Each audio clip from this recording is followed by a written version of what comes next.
조중동부터 진보 언론까지 왜 유독 문재인에게만 가혹한가? 왜곡된 여론전의 숨은 음모는 무엇일까? 조기숙 정치학 박사가 밝히는 왕따 정치의 실체와 7가지 비밀. 악의적 프레임에 맞서는 시민의 힘이 필요할 때 왕따의 정치학. 도서출판 위즈덤 하우스.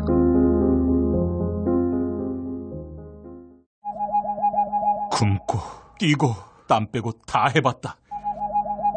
그래봐야 소용없었다. 다이어트는 결국 먹는 게 문제다! 동결건조 채소와 곡물, 단백질, 그리고 효소와 비타민, 미네랄로 만든 다이어트 전용 그린 스무디로 하루 한두 끼만 바꿔 드세요. 검색창에서 비타샵을 검색해주세요. 엄마! 가글 했는데 입에서 뭐가 나왔어! 그거 올리덴탈 체크 가글이라 그런겨. 지금 쓰고 있는 가글 사용 후 확인해 보셨나요?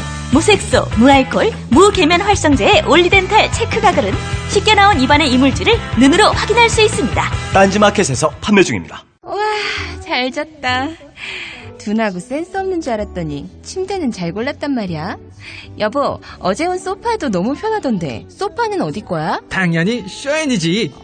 편안함을 파는 사람들 쇼엔 소파도 출시했구나. 그럼 이제 침대도 소파도 당연히 쇼엔이지. 편안한 건 다 파는 거네. 역시 쇼엔이지. 세계 최초 신개념 어린이 매트와 친환경 소파도 곧 출시됩니다. 검색창에 쇼엔이지 또는 검색창에 쇼엔이지.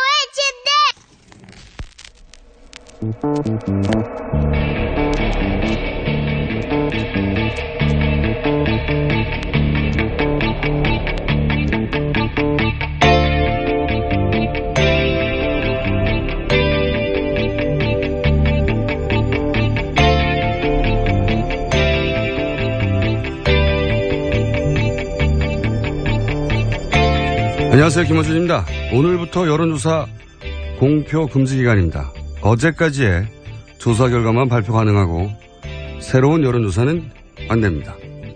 이런 규정이 생긴 건 자유당 시절인 1950년대 자유당의 불리한 조사를 의원 선거에서 금지하면서부터 시작됐습니다. 이후 87년, 92년을 거치면서 대선 기간 여론조사 공표도 금지가 됩니다. 부정확한 여론조사가 여론을 호도한다는 이유에서입니다.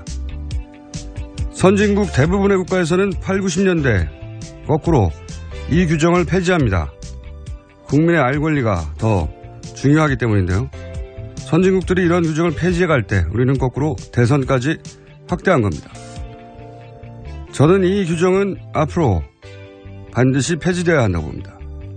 유권자가 정보로부터 차단된 깜깜이 기간 동안 인터넷, 소셜미디어를 통한 가짜뉴스가 판을 칠 것이 틀림없기 때문이고, 보다 근본적으로 부정확한 여론조사나 그 정치적 악용은 그것대로 보완하고 해법을 찾아갈 문제이지, 문제가 있다고 국민의 알 권리를 근본적으로 차단해버리는 금지와 통제로 모든 문제를 해결하라는 전 근대적 사고방식이기 때문입니다.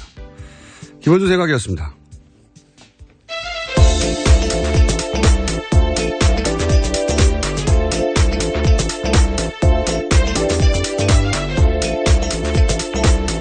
시사인의 김은지입니다. 네.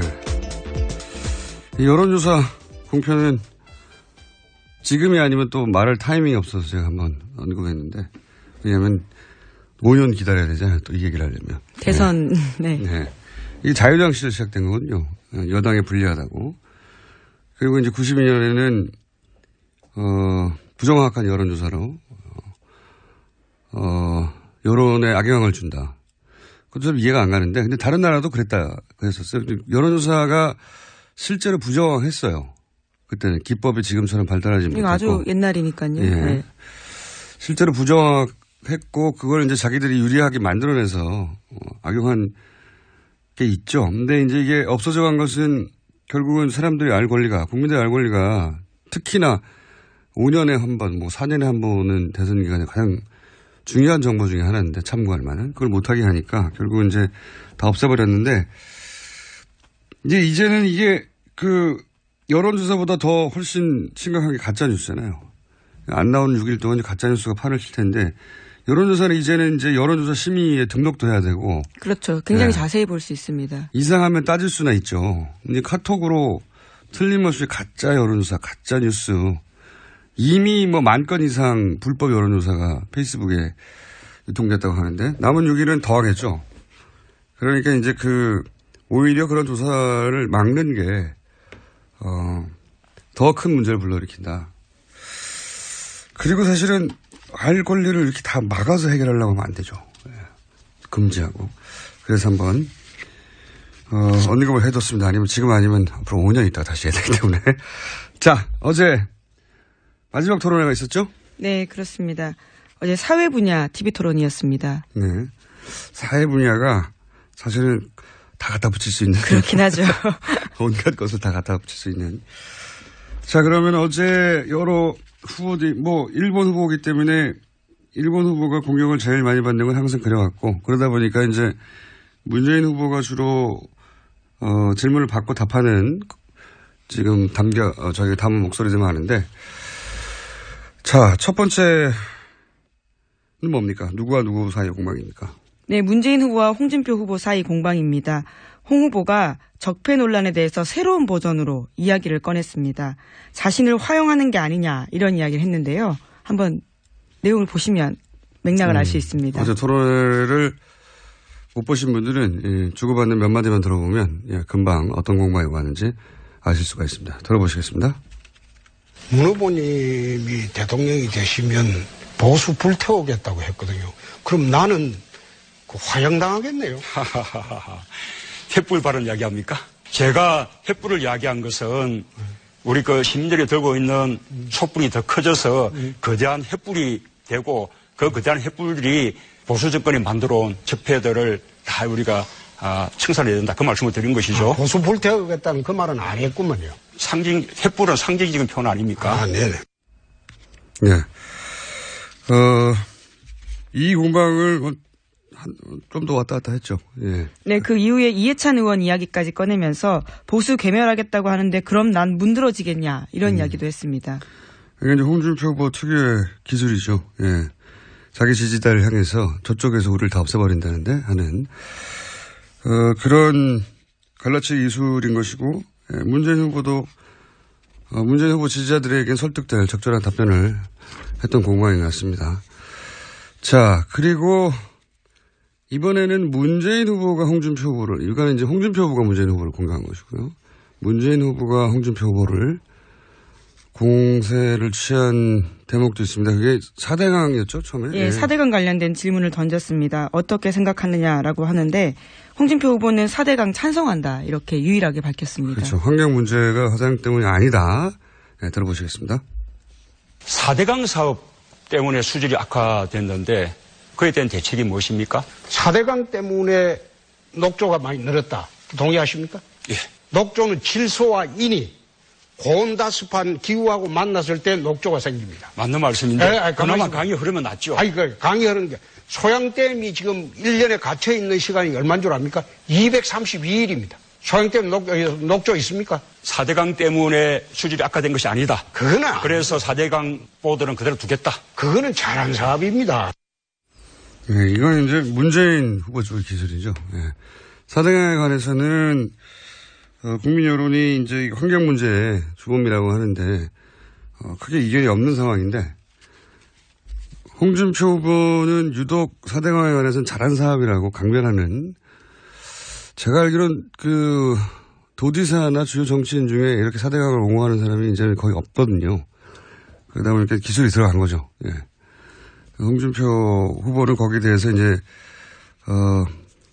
화학식을 들며 굉장히 자세한 지식을 뽐냈습니다. 네, 본인은 이미 잘 알고 있다. 전문가다. 잘못 알고 있는 거라고 반론을 제기하긴 했습니다만, 환경학자가 아니다 보니까 이 대목은 평행선을 달렸지만 문재인 후보의 기술이 드러난 대목이다. 자, 다음 공방은 누구와 누구 사이의 공방입니까? 네, 홍준표 후보와 유승민 후보 사이 공방입니다. 아하. 유승민 후보가 과거에 사형제 관련 찬성 발언 대해서 홍준표 후보 이야기를 꺼내면서 공격을 한 겁니다. 그러면서 이제 성폭행으로 넘어가서. 예, 그렇죠. 그게 이제 유승민 후보의 기술이었죠. 자, 들어보시겠습니다. 내가 지금 어제 바른정당 의원들을 이렇게 만나보니까 내 처음 와서 좀 만나보자고 내가 갔어요. 가니까 왜 나오려고 하냐? 그래 물으니까 후보가 덕이 없어서 도저히 대선을 못 치르겠다. 그래서 나오려고 한다고 합니다. 성완종 1억 사건으로 예? 뇌물 재판을 받고 계시는 중이고 대부분 재판이 나면 대통령 그만두셔야 될 사람이고 그다음에 예? 그거는 그 성범죄의 강간 미수를 스스로 예? 그래 하신 분인데 지금 뭐 다른 후보를 그렇게 비방할 자격이 있으십니까? 그러니까 그 같은 당에 있던 의원들이 유 후보 덕이 없다고 14명이나 뛰쳐나오지 않습니까? 그거 가서 그 단속이나 잘하세요. 그거는. 자, 이게, 유승민 후보가 홍준표 후보사에 있었던 공방, 자격에 대해서 얘기하니까 덕이 없다. 예. 오히려 그렇게 받아치고 있는 거죠. 예. 이 덕이 없다는 발언은 사실 그 인성에 대한 이야기이기 때문에 이 대통령 후보 토론회에서는 잘 등장하지 않는 거거든요. 너 성격이 안 좋아 이런 종류의 이야기인데 날이 섰던 거죠. 양쪽 모두. 예. 이 강간 미수 그랬더니 덕이 없다 이렇게 대받아친. 사실 어제 토론회 중에는 두 사람 사이에 가장 날이 섰던 토론이었던 것 같습니다. 자, 그리고 이제 문재인 후보와 안철수 후보 간에도 공방이 있었죠? 네, 개파 패권주의 놓고 서로 격돌했습니다. 안철수 후보의 공격이었고 안철수 후보의 기술이었던 거죠. 예, 적폐와 관련된 이야기를 그렇게 끌어들인 겁니다. 그러니까 문재인 당 아니냐라고 말하는 안철수 후보의 공격입니다. 들어보시겠습니다. 저는 개파 패권주의가 가장 마지막으로 남은 적폐라고 봅니다. 개파 패권주의는 끼리끼리 나눠 먹는 것 아니겠습니까? 공감하고요. 그러나 국민의당은 우리 안후보님의 당이나 마찬가지 아닙니까? 개파 패권주의 말할 수 있겠습니까? 국민의당을 창업했다 창업주다 그렇게 말씀하시잖아요. 그 문 후보님을 도왔던 전직 당대표들이 전부 다 당에서 나왔습니다. 사실은 정치인들은 탈당이라는 건 정말로 중요한 그 정치적인 결단 아니겠습니까? 어떻게 설명하시겠습니까? 개파 패권주의 때문에 나왔다고 다들 말씀하시는데요. 그렇게 당을 쪼갠 분이 우리 안 후보님이시죠. 네, 이거 기본적으로 안철수 후보가 기술이 들어간 건데, 결국은 이제 두 번째 공방에 오가면 1라운드까지는 예상을 했던 답변이고, 민주당은 문재인 당 아니냐 그랬더니 국민의당은 안철수 당 아니냐 여기까지는 예상을 했던 것이고, 그리고 나서 이제 손학규, 김종인 이런 분들이 다 나오지 않냐. 그랬더니 그분들이 간 당을 만든 사람이 당신이다. 당을 당신 쪼갠 거 아니냐 이런 공방. 사실 이런 공방은 공격과 방어가 대충 정해져 있던 공방이었는데 처음으로 등장을 했어요, 어제. 자, 이렇게 안철수 후보의 기술이 들어갔고 문재인 후보는 이렇게 대받아쳤습니다. 자, 다른 후보 간의 공방. 그 다음은 누군가요? 네, 홍준표 후보와 심상정 후보 사이 공방도 있었습니다. 진주의료원 폐쇄에 대해서 묻자 홍 후보가 심 후보에게 비난성 공격을 했습니다. 자, 이것도 들어보시겠습니다. 진주의료원 돈 먹는 하마다 문 닫길 잘했다 했는데 그럼 대통령 되시면은 의료원 다 폐쇄하실 거예요? 그런 억지 주장은 안 되죠. 진주의료원보다 서울대병원은 5년간 적자가 1,900억인데 그 홍 후보 논리대로 하면 다 폐쇄해야지. 적자가 있어서 내 폐쇄한다는 말 한 번도 한 일이 없습니다. 도지사 뽑아놨더니 부패 비리 혐의로 재판이나 다니시면서 도지사 역할 제대로 못하셨잖아요. 내 빚 다 갚았습니다. 그 얘기는 그리고 홍 후보가 사돈 난말하실 처지가 청년도 아니에요. 1위 만들었습니다. 그래 적대 감정을 갖고 배배 꼬여서 덤비니 어떻게 대통령 되겠습니까? 그리고 네, 갑자기 그리고에서 끊겼네요. 어제 홍 후보와 심 후보 사이에는 또 감정적으로 날이 선. 그렇죠. 네, 대립각이 사실 정책적으로도 정치성으로 가장 정반대에 있는 두 후보라 이런 공방이 오갔고요. 마지막에 또 배배 꼬였다. 예. 예. 그러면서 파이팅이라고 외치기도 했습니다. 뭐 일종의 반어법인 거죠. 그러니까 심상정 후보 화이팅해서 문재인 후보의 표를 잠식해라 이런 의미고 이건 이제 지난번 토론회에 대한 이제 복수죠 일종의. 지난번 토론회는 이제 유승민 후보. 그렇죠. 구세어라 유승민이라고 이야기했죠. 구세어라 유승민 해서 보수표를 갈라라 이런 의미로 받아들인 거죠.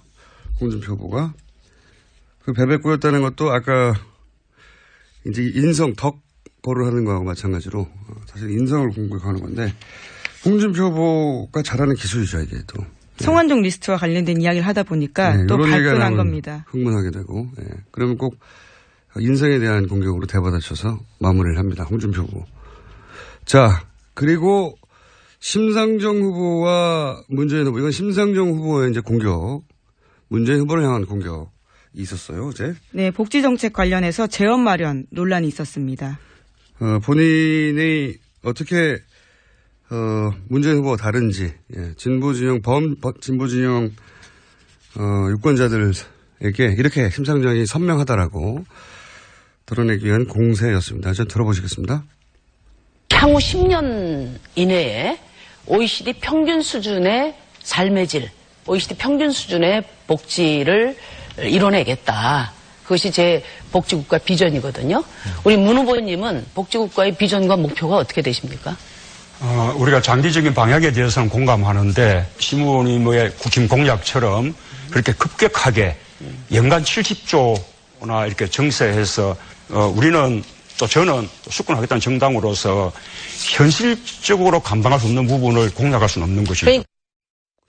자, 이렇게 시작된 공방이 몇 차례 왔다 갔다 했어요. 예, 근데 큰 틀에서는 계속 반복되는 내용이었기 때문에 저희가 첫 공방만 들려드렸는데 요지는 간단합니다. 예. 심상정 후보는 이거 철학의 문제다. 예. 어디까지 복지를 갈 것인지 목표와 비전을 제시하라. 예, 이런 주문을 했고 그 이유는 뭐냐면 문 후보는 그런 비전이 없고 지금 현실 안주해서 있는 돈으로 하겠다는 거 아니냐 이런 공세. 그러니까 복지에 관한 증세 이야기를 결국 하기도 한 그렇죠. 거고요. 결국 증세 얘기를 한 것이고요. 문 후보는 이에 대한 방어로 장기적으로는 맞는 이야기인데 지금 당장은 비현실적인 거 아니냐. 네, 수권 정당 프레임 내세운 겁니다. 네. 어제 그래서 수권이라는 단어가 실시간 검색 순위에도 있었습니다. 이건 사실 오래된 공방이에요. 과거에 노무현 전 대통령과 권영길 두 분이 후보 시절에 토론회 때도 비슷한 공방이 왔거든요. 예. 그러니까 진보 정당과 민주당 사이의 공방, 전형적인 패턴인데, 공격도 필요했던 공격이고, 문재인 후보도 방어를 잘했어요. 잘했는데, 이제, 어떤 유권자가 움직일지, 그러니까 문재인 후보의 공약이, 부족하다라고 해서 심상정 후보로 움직일지, 아니면 심상정 후보 이야기를 듣고, 이것은 지나치게 현실적이지 않지 않냐 하고, 되돌아갈지 이건 모르겠습니다만, 어제 두 후보 사이의 핵심 공방은 이거였습니다. 자, 그리고 심상정 후보와 안철수 후보 사이의 공방도 있었죠? 네, 단설 유치원 관련해서 과거에 논란이 됐던 공약을 다시 한번 심 후보가 꺼냈습니다. 예, 들어보시겠습니다. 단설 유치원 더 짓지 않겠다. 그거는 오해십니다. 제가 말씀드렸듯이. 그럼 그거는 아닙니까? 단설 유치원 더 짓지 않겠다는 건 처리를 하셨어요? 오해십니다. 네. 저는 유치원을 무상교육하자는 겁니다. 그리고 그를 위해서 가급적이면 빨리 국공립 유치원을 늘리자. 그게 제 방향입니다.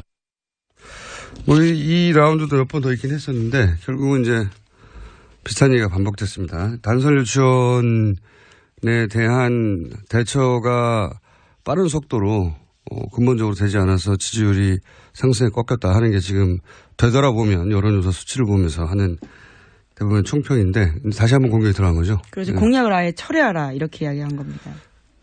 거기에 대해서 안철수 후보도 방어를 잘 했어요. 네, 네. 오해하고 있다라면서요. 오해하고 있다. 왜 오해하고 있는지에 대한 자세한 설명은 없었지만 어제 시간 관계상 그런 걸 자세히 할 수는 없으니까 큰 틀에서는 뭐 그게 다시 타격을 줄 만큼 공격이 성공하지 못했다. 자, 어제 총평은 판세에 중요한 영향을 줄 만큼의 임팩트는 없는 토론이었다. 네. 간단하게 요약하면. 후보들도 이제 마지막 토론이니까 실수를 하지 않으려고 했고 그러다 보니까 큰 기술 이런 것도 없었던 것 같고 문재인 후보도 뭐 이전 토론보다 크게 잘하지도 못하지도 않은 그냥 지향적으로 자기 지지자를 지킨 선에서 토론했던 것 같고 이전 토론보다는 안철수 후보가 내용 전달력이 훨씬 더 좋아졌어요. 예. 그래서 아마 토론을 더 하고 싶어 하는 것 같고 실제 안철수 후보는 기본적으로 토론 막판에 약간 마무리를 잘 못하는 경향이 있어요. 본인이 공격을 시작해서. 그래서 뭔가 한 방에 부족하다는 이미지가 있는데 어제 확실히 과거 토론보다는 내용 전달력보다 좋아졌다. 아쉽게도 마지막이고. 홍준표 후보는 이 토론을 하는 게 아니라 유세를 한 유일한 후보였거든요. 토론에 대해서. 상대방을 정책이나 숫자로 압도할 생각이 애초부터 없었던 전략 자체가. 내 편만 챙기는 갈라치기 하면서 계속 사실은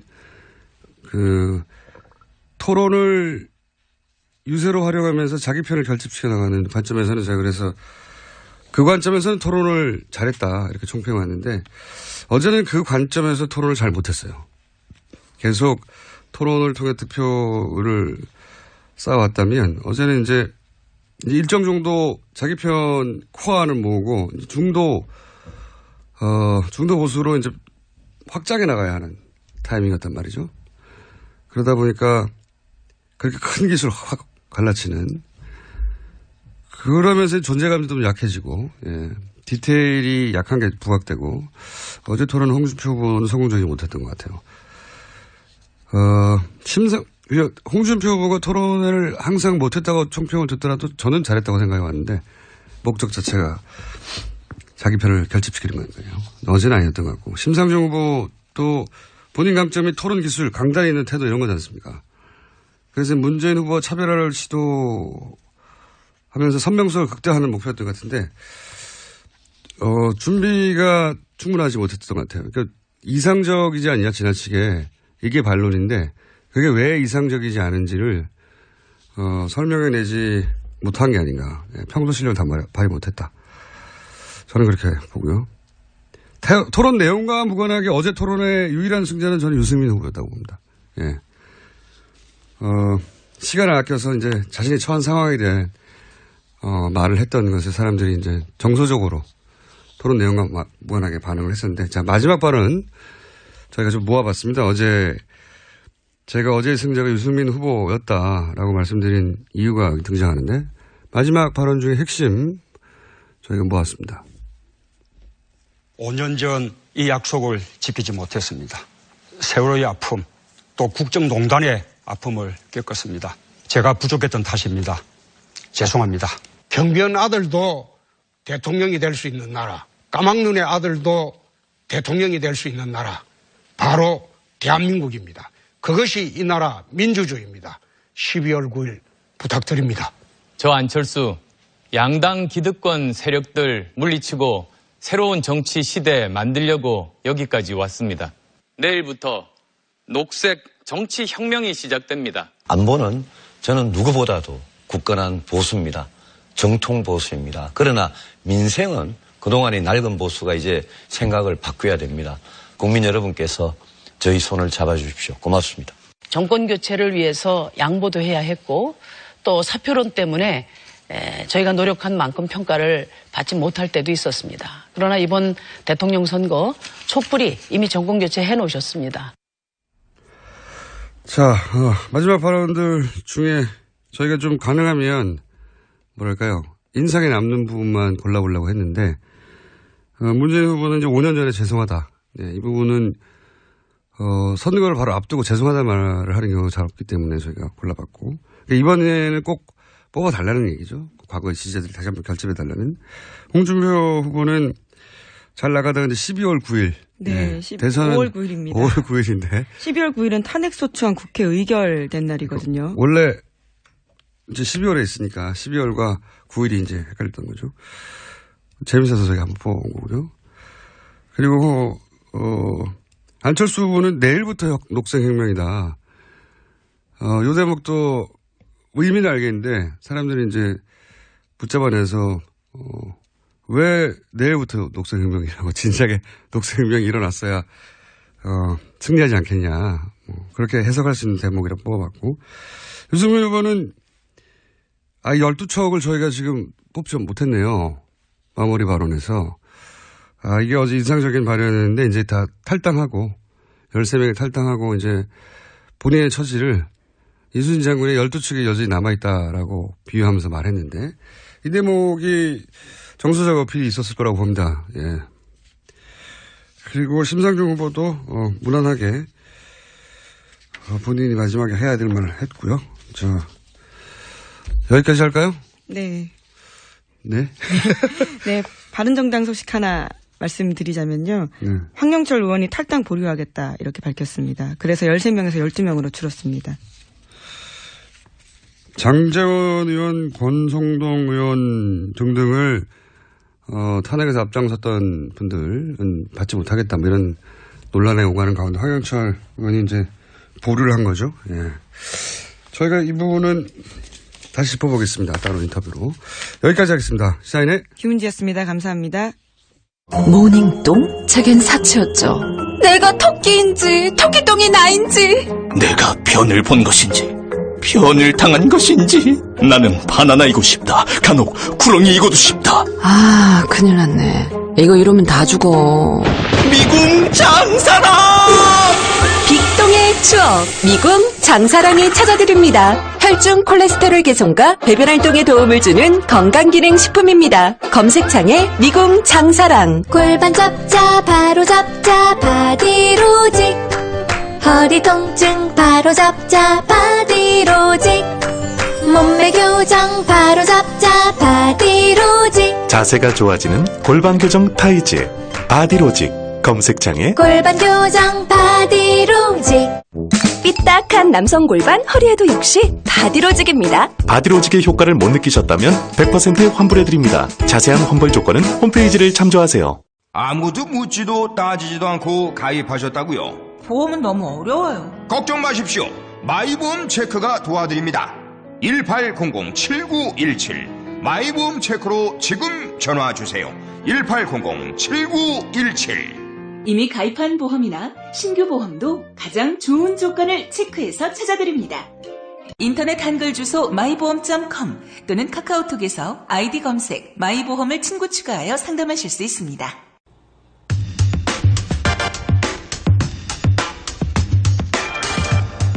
자, 뉴스 공장만의 시간입니다. 빙의 토론. 토론회가 있으면 바로 오자 토론을 저희가 담당합니다. 오늘은 선수 교체가 좀 많이 있습니다. 소개해드리겠습니다. 더불어민주당 강훈식 중앙선대 대변인 나오셨습니다. 안녕하십니까? 네, 안녕하십니까. 강훈식입니다. 네. 자유한국당 정유섭 인천선대위원장 함께 오셨습니다. 안녕하십니까. 자유한국당 정유섭 의원입니다. 국민의당 문병호 중앙선대 미디어 유세 본부장 나오셨습니다. 안녕하십니까? 예, 안녕하세요. 문병호입니다. 어제 이어서 그제입니까? 네, 그제 이어서 바른정당 진수희 총괄선대본부장 나오셨습니다. 안녕하십니까? 네, 바른정당의 진수희입니다. 네. 그리고 또 역시 그제 이어서 정의당의 이정미 선대위 전략기획본부장 나오셨습니다. 안녕하십니까? 네, 신불리 이정미입니다. 네, 이미 정하셨군요. 저렇게 하는 거군요. 네. 자, 오늘도 역시 빙의 토론이고 예를 들어서 중앙선대 미디어 유세본부장 문병호 의원입니다. 너무 길어서 저희가 찰스 그래야 됩니까? 그렇죠. 찰스는 이용주 의원이 여기서 첫 빙의 토론 때 빵 터뜨려가지고 아주 유명하가 됐습니다. 그래서 찰스라고 하셔도 되고 또 다른 뭐 예를 들어서 철수입니다. 근데 철수하면 이게 철수한다는 뉘앙스 네, 느낌이 있어서 아마 찰수로 하신 것 같은데. 어쨌든 자당의 후보를 예명이나 별명이나 혹은 이름 두자로 이렇게 짧게 그리고 상대방을 지목할 때도 역시 찰스가 제인에게 뭐 이런 식으로 지목해서 해주셔야 누가 누구지 구분이 갑니다. 자, 첫 번째 공통 질문입니다. 어제 TV 토론이 있었고 마지막 TV 토론이었는데 자신의 후보가 TV 토론을 어떻게 했고 그리고 상대 후보들의 TV 토론 내용에 대해서는 총평하고 그 중에 한 후보를 지목해서 공격을 하던 혹은 뭐 위로를 하던 혹은 어제 TV 토론을 봐서는 앞으로 판세는 전혀 못 바꿀 것 같은데 라고 공격을 하던 그건 정하시면 됩니다. 자, 그럼 1번 후보부터 제 본인 소개와 함께 이제. 네, 제인입니다. 뭐 이제 한 번만 소개하면 더불어민주당의 강훈식 의원이고요. 충남 아산 출신입니다. 자, 앞으로 제인으로 이제 계속 말씀드리겠습니다. 네. 어제 저희는 어쨌든 타 후보들의 집중 공세 속에서 일단 1강 체제를 실감하는 그런 자리였다 이렇게 하고요. 그럼에도 불구하고 수권 준비가 확실히 좀 돼 있는 후보임을 보여줬다. 그래서 자평하고 있습니다. 그래서 큰 틀에서는 국정 철학과 통합 원칙을 확인하는 자리였다 이렇게 자평하고 있고요. 뭐 다른 후보 평가 좀 냉정하게 막 이렇게 해야 되는 거죠. 냉정하고 잔인하게 해야 합니다. 냉정하고 잔인하고. 네. 저는 이제 뭐 안철수 후보 따를 때보다는 토론은 좋았으나 준비 부족은 여전했다 이런 준비 부족에 대한 아쉬움이 있었을 것 같고요. 어디 마음이 제일 짠했던 건 유승민 후보였습니다. 이게 세력 부족에 대한 짠함 이런 게 좀 있었다고 보면요. 홍준표 후보는 송구스러운데 참 자격 부족이다 이런 걸로 좀 대체하는 게 맞는 것 아닌가 저희는 이렇게 평가하고 있고요. 뭐 아시겠습니다만 지난 18대 대선을 제외하고 대통령 후보가 50%를 넘은 적은 없습니다. 대부분 뭐 16대 36%, 뭐 40%, 뭐 45% 이 정도 수준이었는데요. 그렇게 보면 저희는 이게 큰 틀에서 유지될 것이고 문재인 후보의 대세로는 끝까지 갈 것이다 이렇게 평가하고 있습니다. 이제 한 후보를 지목해서 예. 저는 뭐 오늘 사실 첫 토론에는 우리 어제 마음을 짠하게 했던 유승민 후보. 예, 실제 이제 두 가지잖아요. 한 가지로 보면 뭐 본인의 토론 능력이라든지 뭐 수권 능력을 배제한다 하더라도 어쨌든 어제 이제 홍준표 후보가 그런 지적을 하지 않았습니까? 어쨌든 덕이 부족해서 그렇다. 제가 볼 땐 거의 인신공격인데 네. 그것에 대한 생각이 어떤 건지 그리고 실제로 유승민 후보의 지금 마음은 어떤 건지 좀 궁금합니다. 실제 유승민 후보 마음은 어제 마무리 승민입니다. 발언, 예, 승민입니다. 네. 어제 마무리 발언과 시간을 좀 아껴 썼다가 좀 작심하고 한 그 발언 속에 마음이 담겨 있다고 보고요. 어제 토론은 제가 보기에 그동안 6차례 토론에서 줄곧 유승민 후보가 아주 탁월한 정책 능력, 그다음에 말만 잘하는 게 아니라 그 말 속에 담겨져 있는 진정성 이런 게 국민들께 전달이 되면서 하여튼 뭐 객관적인 평가도 유승민 후보가 6차례 다 올 A 받을 정도로 잘 했다고 생각을 하고요. 그게 거듭 말씀드리지만 말만 잘해서 되는 거는 아니고 그만큼 지금 현재 우리가 당면하고 있는 위기의 본질을 꿰뚫고 있고 원인을 정확히 진단하고 또 해법을 오래 고민하면서 준비한 그런 거기 때문에 국민들께 그렇게 전달이 됐다고 보고요. 마침 어제 그 토론이 있는 날 아침에 좀 안타깝게도 바른정당 내부에서 10여 명 넘는 의원들이 이제 탈당을 하셨는데 저는 사실은 좀 늦게 조인을 했기 때문에 바른정당, 그러니까 새누리당에서 탈당해서 나오면서 바른정당이 창당되는 그 과정에는 제가 참여할 수 없어서 뭐가 어떤 말들이 오갔고 진행이 됐는지는 잘 모르는데 어제 제가 이렇게 서로 얘기하는 걸 보면서 느낀 게 이 상황은 창당되는 과정에서부터 이미 잉태가 된 거구나 하는 걸 느낀 게요. 애초에 새누리당을 탈당해서 나오는 과정에서 그 동기가 서로 달랐던 겁니다. 그러니까 한쪽에서는 정말 새로운 보수를 해보겠다라는 생각을 가진 분들이 있었는가 하면 다른 한쪽에서는 어떻게든 정권을 한번 다시 만들어 보겠다. 내지는 반기문 총장이 오시면 그분 중심으로 뭘 만들어 보겠다라는 생각을 가진 이 두 그룹이 그냥 이렇게 같이 정당을 하다 보니까 이런 사태가로 기결이 됐다. 알겠습니다. 답변을 너무 길게 하네요. 다른 기술인가요? 예. 그런데 어쨌든 많이 아직 남아 있습니다. 의원들이 뭐 전에 이순신 장군은 12척 남겨진 배로도 그 조선을 구했는데 저희들은 그 12척보다 훨씬 많은 의원들과 당원들 또 안타까운 마음으로 지켜보는 국민들이 계시기 알겠습니다. 때문에 실망하지 않습니다. 이 얘기 좀 이어가지고 제가 좀 말씀드릴게요. 신불리입니다. 신불리 발언 순서를 기다려주세요. 죄송합니다. 그래요? 예. 네. 일단은 한 후보만, 왜냐하면 시간이 부족해가지고. 제가 이제 질문했던 것 중에 제가 바로 물어보면 되죠. 제인입니다. 네. 제인. 제가 질문했던 건 어제 이제 홍준표 후보가 사실은 뭐 인신공격성 공격을 했는데 이거에 대신공격이 달라는 거죠, 지금. 뭐 그 그런 이야기인 거죠. 인신공격성 인신공격성 발언은 홍 후보 아주 일관되게 해오던 공격이기 때문에 우린 별로 놀랍지도 않았고 특별히 더 기분 나쁠 것도 아니고 바로 그런 점 때문에 자질 문제, 그러니까 능력이 앞서서 능력보다 먼저 자질의 문제, 자격의 문제가 자꾸 거론되는 이유가 바로 그런 거 아니겠습니까? 스스로를 그렇게 내보였다. 어제도 예외 없이. 자, 바로 2번 드리겠습니다. 예. 예. 홍 반장입니다. 저희 어제 지지자들한테 10분 만에 이렇게 토론하면 제압을 해야 되는데 이게 제압이 안 돼서 좀 안타깝고 정치 평론가들이나 언론 평가에서 홍 반장이 굉장히 토론을 잘하는데 평가가 너무 약해요. 맨날 B만 씌더라고요.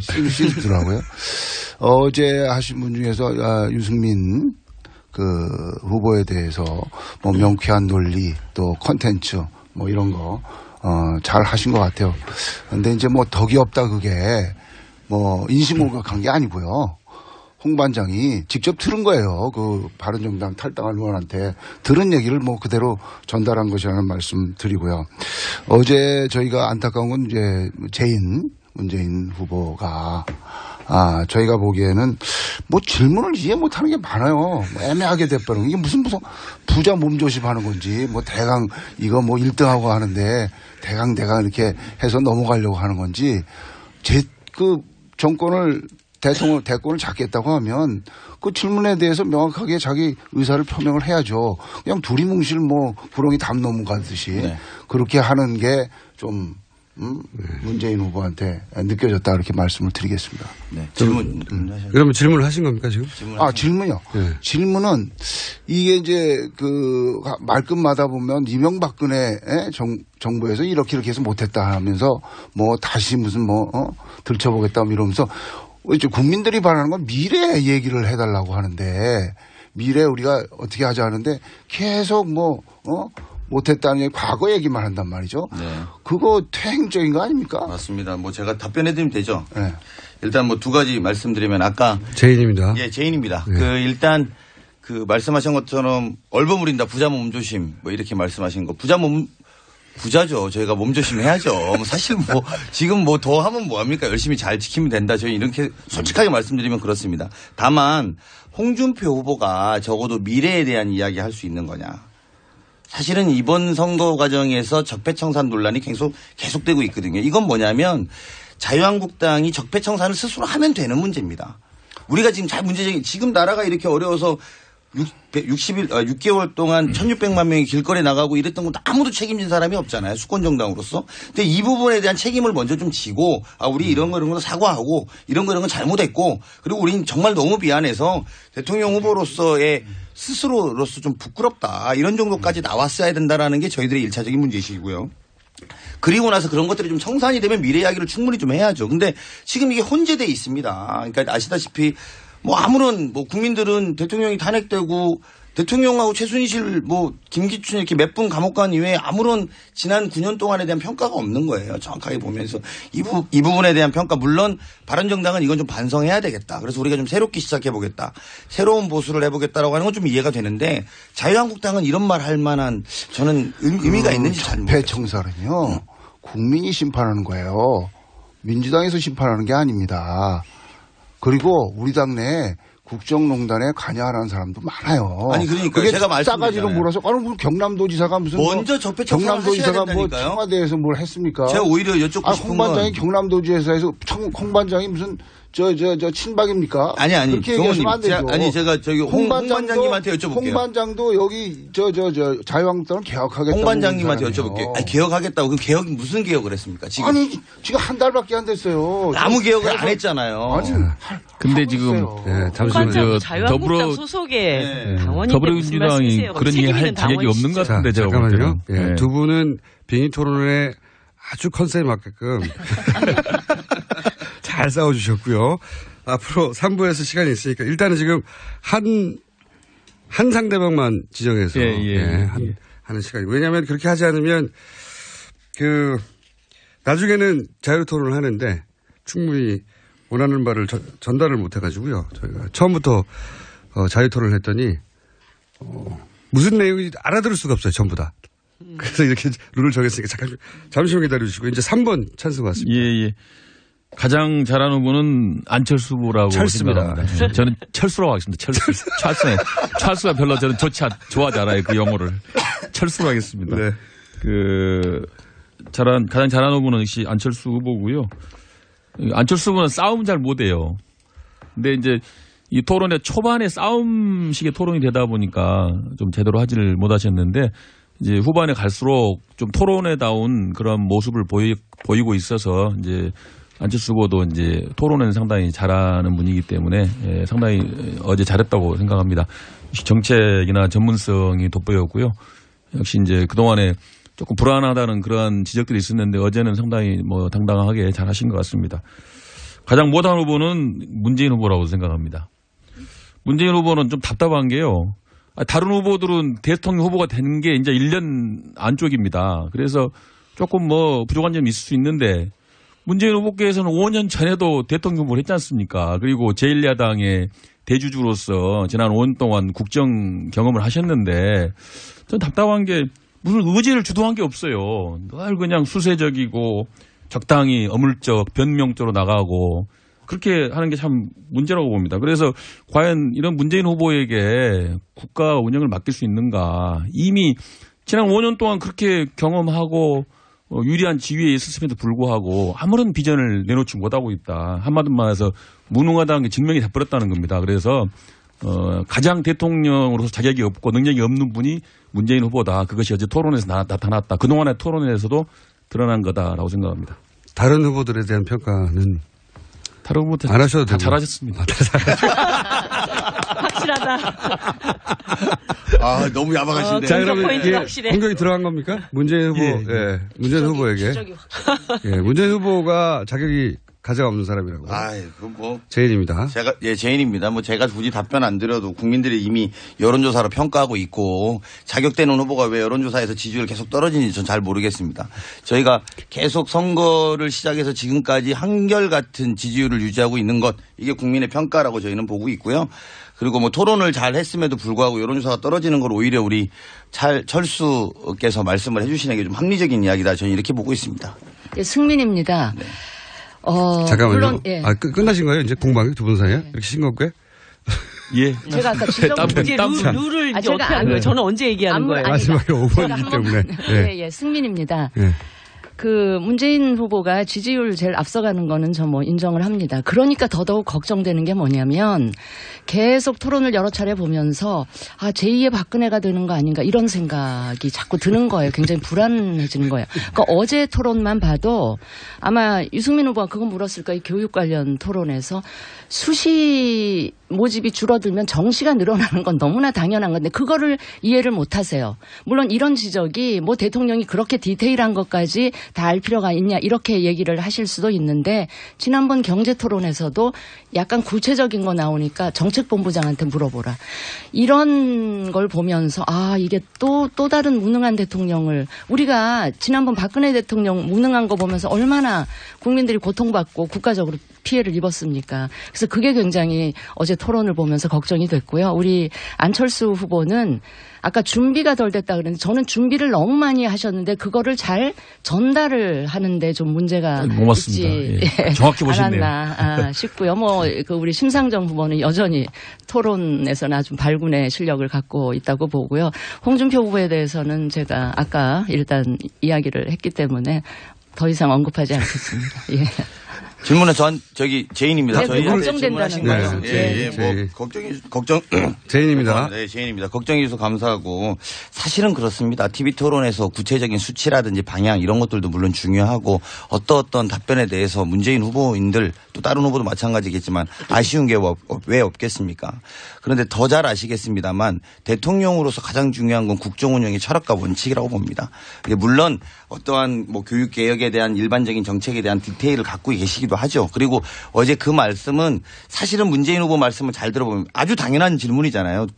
수시가 늘어나면 정시가 줄어들고 정시가 늘어나면 수시가 줄어들고 이게 아주 당연한 논리인데 그걸 몰라서 그렇게 말씀하신 게 아니라 본인의 입장에서 보면 모르셨던 것 같아요. 아니에요. 그게 그거는 저희 문재인 후보의 정책을 좀 보시면, 교육 관련된 정책을 좀 보시면 아마 우리, 승민 씨께서 더 이해를 잘 하실 거라고 좀 보고요. 승민 씨라고 하니까 좀 그러네. 승민 후보께서 더 잘 아실 거라고 보고요. 그건 뭐냐면. 아니, 여기서는 승민이. 좋습니다. 승민이께서 더 잘 이해하실 거라고 보고, 다만 수시가 아닌 전형에서 방법을 좀 더 넓혀서 그런 것들을 가져가겠다라는 말씀을 강조하다 보니까 아주 당연하게 수시와 정시밖에 없는데 이거 늘면 이거 주는 이걸 몰라서 그렇게 답변했다고 생각하시는 건 좀 뭐라고 할까 약간 과도한 해석이다 이렇게 좀 답변드리겠습니다. 근데 오자 토론연 자체가 좀 이게 좀 내용을 철저하게 검증하기 어려운 시스템이에요. 문재인 후보한테 유리한 시스템입니다. 그럼 쉽게 말해서. 잠시만요. 5번 기회가 있고. 자, 자유발언은 3부에서 하겠습니다. 자, 5번. 네, 신불리입니다. 그 어제 토론에 뭐 많은 분들이 그렇게 평가해 주시지만 저희들도 자평하기에 결국 또 신불리의 압도적인 승리 아니었냐 이런 생각이 들고요. 특히나 신불리 토론의 특징은 사람들이 거론하지 않는 다른 후보들이 거론하지 않는 사람들의 이야기를 한다는 것입니다. 어제 모두에서도 삼성중공업 하청 노동자들의 죽음에 대한 이야기도 했고 또 사드 배치에 반대하면서 싸우고 있는 성주 소송리 주민들에 대한 이야기를 했고 그래서 정치 바깥에 소외돼 있던 분들이 자꾸 정치에 대한 관심을 갖게끔 만드는 그런 견인차 역할을 했다고 자부하고 있고요. 그다음에 어제 이제 제가 토론을 보면서 이런 생각을 했습니다. 국민들은 똑똑하고 능력 있는 사람 좋아하지 않습니다. 인간 댐데미를 먼저 봅니다. 그런데 우리 홍 반장이 덕이 없다 이 발언을 하는 순간 저는 너무 충격을 받았습니다. 이거는 정말 국민들은 그렇게 막대먹은 발언하고 이러는 거 별로 좋아하지 않으세요. 그래서 정말 자충수를 두셨구나 이런 생각을 했습니다. 어제 끝나고 나서 트윗 검색을 쭉 해봤더니 뭐 홍준표 후보의 그 발언에 대한 국민들의 분노가 굉장히 높고 유승민 후보에 대한 응원 댓글들이 막 엄청나게 올라오더라고요. 그러니까 모든 경쟁은 페어플레이가 기본입니다. 근데 이렇게 더티플레이 하면서 사람 내 그 상처를 헤집고 이러는 거 별로 좋지 않고 자동차 레이스 달리는데 옆에 막 바퀴 떼어가고 핸들 떼어가고 이러면서 옆에 밀치고 이렇게 하면서 승리를 하는 경우는 저는 별로 본 적이 없습니다. 질문은 제가 우리 제인한테 하나. 한 분도 안 빼고 다 제인한테 하시면. 아니 간단하게. 저는 별로 답변을 듣고 싶지 않아요. 그 문제에 대해서. 1라운드의 규칙이 그렇습니다. 네. 그 답변은 3부에서 하시면 됩니다. 지금 2등하고 제인하고 지금 지지율 격차 한 20% 정도 나죠. 지금. 그렇죠. 예, 그 정도 나죠. 승리에 대해서 확신이 없으십니까? 승리에 대해서 확신합니다. 확신 있죠. 네. 2위 후보와 3위 후보 홍 반장하고 찰스하고 단일화할 거라는 그런 상상을 해보신 적 있어요? 저는 상식적으로는 단일화 못할 거라고 생각합니다. 그러죠? 네. 예, 그런데 그렇게 안정적인 1위를 달리면서 2등하고 20%나 격차가 나 있는데 왜 이렇게 정의당을 못 살게 구시고 그러세요? 누가 못 살게 구셨어요? 숟가락 후보니 어저께는 우상호 선대위원장이 정의당 신불리는 다음에 이런 발언을 하시고 이게 적절한 말씀이십니까? 제가 두 가지로 답변을 드리겠습니다. 한 가지는 사실은 이제 민주당 전체의 뜻이 그렇지는 않습니다. 우상호 대변인이나 또 어떤 분들은 심 후보한테 가는 표를 걱정하시는 분도 있어요. 그건 선거에 대한 승리에 대한 문제가 아니라 두 가지로 답변 드릴게요. 한 가지는 또 어떤 분들은 같이 소위 진보개혁 진영이 같이 파이가 커야 된다라고 생각하는 민주당 의원들도 많이 있습니다. 그래서 한 가지는 그거고요. 두 번째는 사실 이런 고민들이 있습니다. 어쨌든 대통령이 이번에 5월 9일 날 뽑히고 나면 10일부터 바로 인수위 없이 대통령 당선자 신분 없이 대통령을 해야 되는데 지금 현재 사드라든지 북핵이라든지 외교 문제에 대해서 좀 적극적으로 하기 위해서는 저희는 조금이라도 더 많은 득표를 해야지만 유의미한 대통령으로서의 역할을 할 수 있다라고 보기 때문에 그 두 가지 측면에서 어떤 분들은 좀 조급해서 그런 것도 있다. 아니 저는 조급하고 아니고를 떠나가지고 자당이 선거 승리를 위해서 여러 전략을 취할 수는 있지만 이 말씀은 매번 선거 때마다 아주 고질적으로 나오는 사표심리. 그러니까 강세인 선거 후보들을 빼고 약자들은 다 그냥 이 민주주의 경쟁의 장에서 배제시킬 수 있다라고 하는 이런 인식들이 너무 고질적으로 깔려 있는 거 아닌가? 끝났어요? 예. 한글도 남보다 빨리 깨치고 참 똑똑했는데 갈수록 실력이 뒤처지는 것 같아 걱정이에요. 혹시 초등학교 교과서 본 적 있어요? 어려운 어휘가 너무 많아요. 학교에서는 어휘 개념을 하나하나 설명해줄 시간이 정말 부족하잖아요. 그럼 어떡하죠? 내 아이의 어휘만큼은 내가 책임져야죠. 어휘 공부의 정성. 초등어휘 3천, 초등어휘 5천. 검색창에 초등어휘 3천을 쳐보세요. 김치는 맛있어야 한다. 아주 화끈하게 100% 국내산으로 16년 전통으로 햇섭 인증으로 화끈하게 맛있다. 화끈하게 통한다. 화통김치. 배추김치, 알짜김치, 총각김치, 깻잎김치, 깍두기도 화통. 검색창에 화통김치. 아우 맛있다. 사장님 부르셨습니까? 최 부장. 아까 영어 실력 제법이던데 다시 봤어? 과찬이십니다. 아니야. 근데 자네도 서초동 비밀과에 받았다면서? 아니 그걸 어떻게... 정말 소문대로 한 번만 만나도 말문이 확 트이나? 역시 듣던 대로입니다. 10분 만에 터졌습니다. 김변의 박이사의 자네까지. 나도 소개해주게. 당장. 16년간 은밀하게 진행됐던 서초동 비밀과에 이제 당신 차례입니다. 지금 바로 검색창에 스피킹 솔루션을 검색하세요. 새벽 2시에 깨어났나. 딱히 고민이 있어서 그런 건 아니다. 새벽 5시에 일어났나. 새벽 6. 아우, 이 인간이 잠도 못 자게 화장실을 들락거려. 남성 활력과 전립선 건강. 하루 한 알로도 충분합니다. 소팔메토, 옥타코사놀, 아연, 비타민 A, D, E까지 하루 영양 기준치 100%를 꽉 채운 메가셀 남자의 활력. 지금 바로 인터넷 검색창에 메가셀 남자의 활력을 검색해보세요.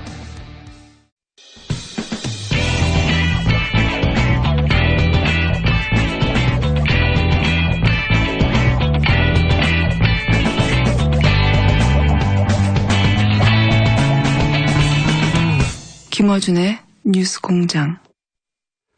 2부에 이어서 3부에서도 오자빙의 토론 이어가겠습니다. 더불어민주당 강원식 중앙선대 대변인, 자영당 정유섭 인천선대위원장, 국민의당 문병호 중앙선대의 미디어 유세본부장, 바른정당 진수희 총괄선대본부장, 정의당 이정미 선대위 전략기획본부장입니다. 나오셨고요. 3부에서는 2부에서는 다르게